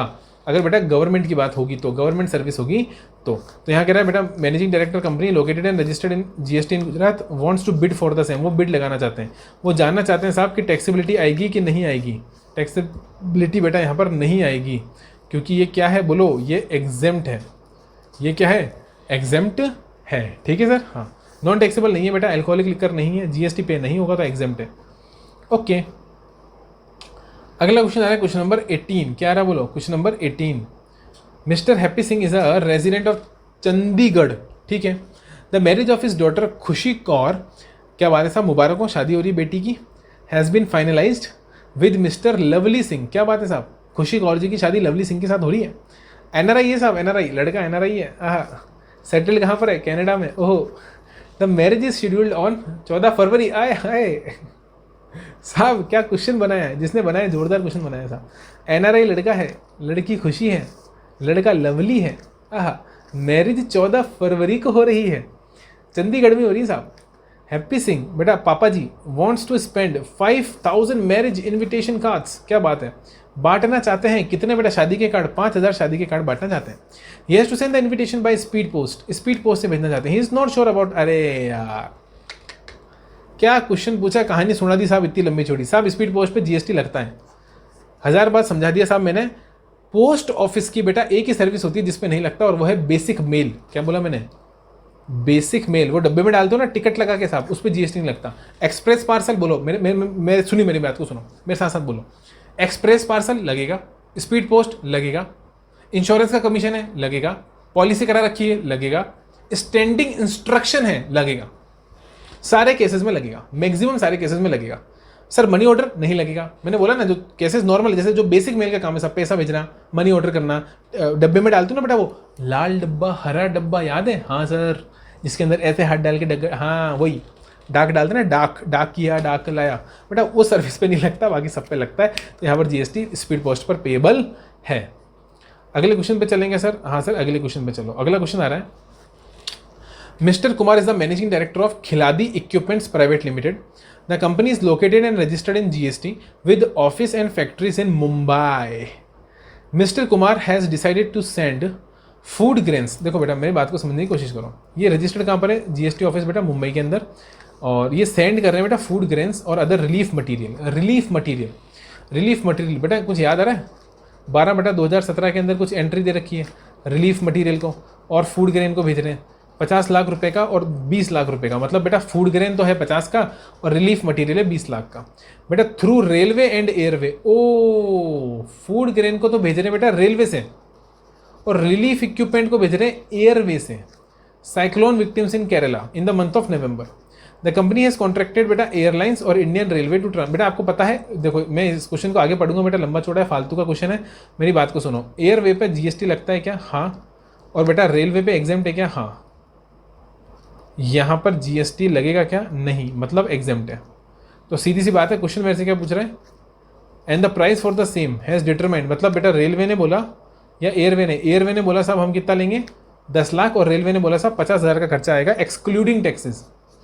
ठीक है, तो हमने डिटरमाइन करा साहब कि टैक्स कितना देना पड़ेगा गो एयर को और इंडियन रेलवे को इफ़ एप्लीकेबल रेट इज़ 18%। तो अभी बताया बेटा, अगर 10 लाख की बात करोगे तो 1,80,000 इसको इससे मल्टीप्लाई करा दूंगा, किसको किससे? इसको इससे। और बेटा क्या मैं इसको इससे मल्टीप्लाई कराऊंगा 50,000 से? नहीं, क्योंकि अभी बोला बेटा जीएसटी नहीं लगता अगर रेलवे से होता है तो। ठीक है, तो रेलवे से होता है तो लगेगा नहीं, एयर पे तो लगेगा। तो आंसर क्या हो जाएगा बेटा? 1,18,000 और 0, 1,18,000 नहीं सॉरी 1,80,000। क्या बोला? 10 लाख से 18 को मल्टीप्लाई कराएंगे ना 18% को। जी सर, 1,80,000 और नील। तो करेक्ट आंसर हो जाएगा आपके पास ए। ओके, अगला क्वेश्चन का आंसर है साहब 20। बेटा अपने क्वेश्चन 19 क्वेश्चन कर लिए और टाइम भी बेटा लगभग 1 घंटा 46 मिनट 46 मिनट हो चुका है। तो मैं चाहता हूँ साहब इस लेक्चर को यहीं खत्म करें और अगला लेक्चर बेटा अपन नया चालू करें। ठीक है, ओके। हाँ सर ओके, ठीक है, क्योंकि फिर गला मेरा थोड़ा सा प्रॉब्लम करेगा, इसलिए क्योंकि ऑलरेडी मैंने बैच लिया हुआ है दिन के अंदर भी और अभी भी थोड़ा सा फिर प्रॉब्लम करेगा। तो मैं एक काम करूँगा, थोड़ी देर गले को रेस्ट देकर फिर मैं वापस रिकॉर्डिंग कर दूँगा। ठीक है, 15-20 मिनट का मैं रेस्ट ले लेता हूँ, फिर अगले पार्ट में अपन मिलते हैं। ठीक है बेटा, तब तक के लिए पढ़ाई करते रहो और अगले फटाफट से इसके बाद दूसरा लेक्चर चालू कर लो। आपको नहीं जाना है कहीं भी। हाँ जी साहब, आपको कहीं नहीं भागना, दोनों लेक्चर एक साथ डालूंगा, तो एक लेक्चर देख के दूसरा लेक्चर भी देख लेना। ठीक है बेटा, तो till then bye bye tata, see you, meet you in the next lecture.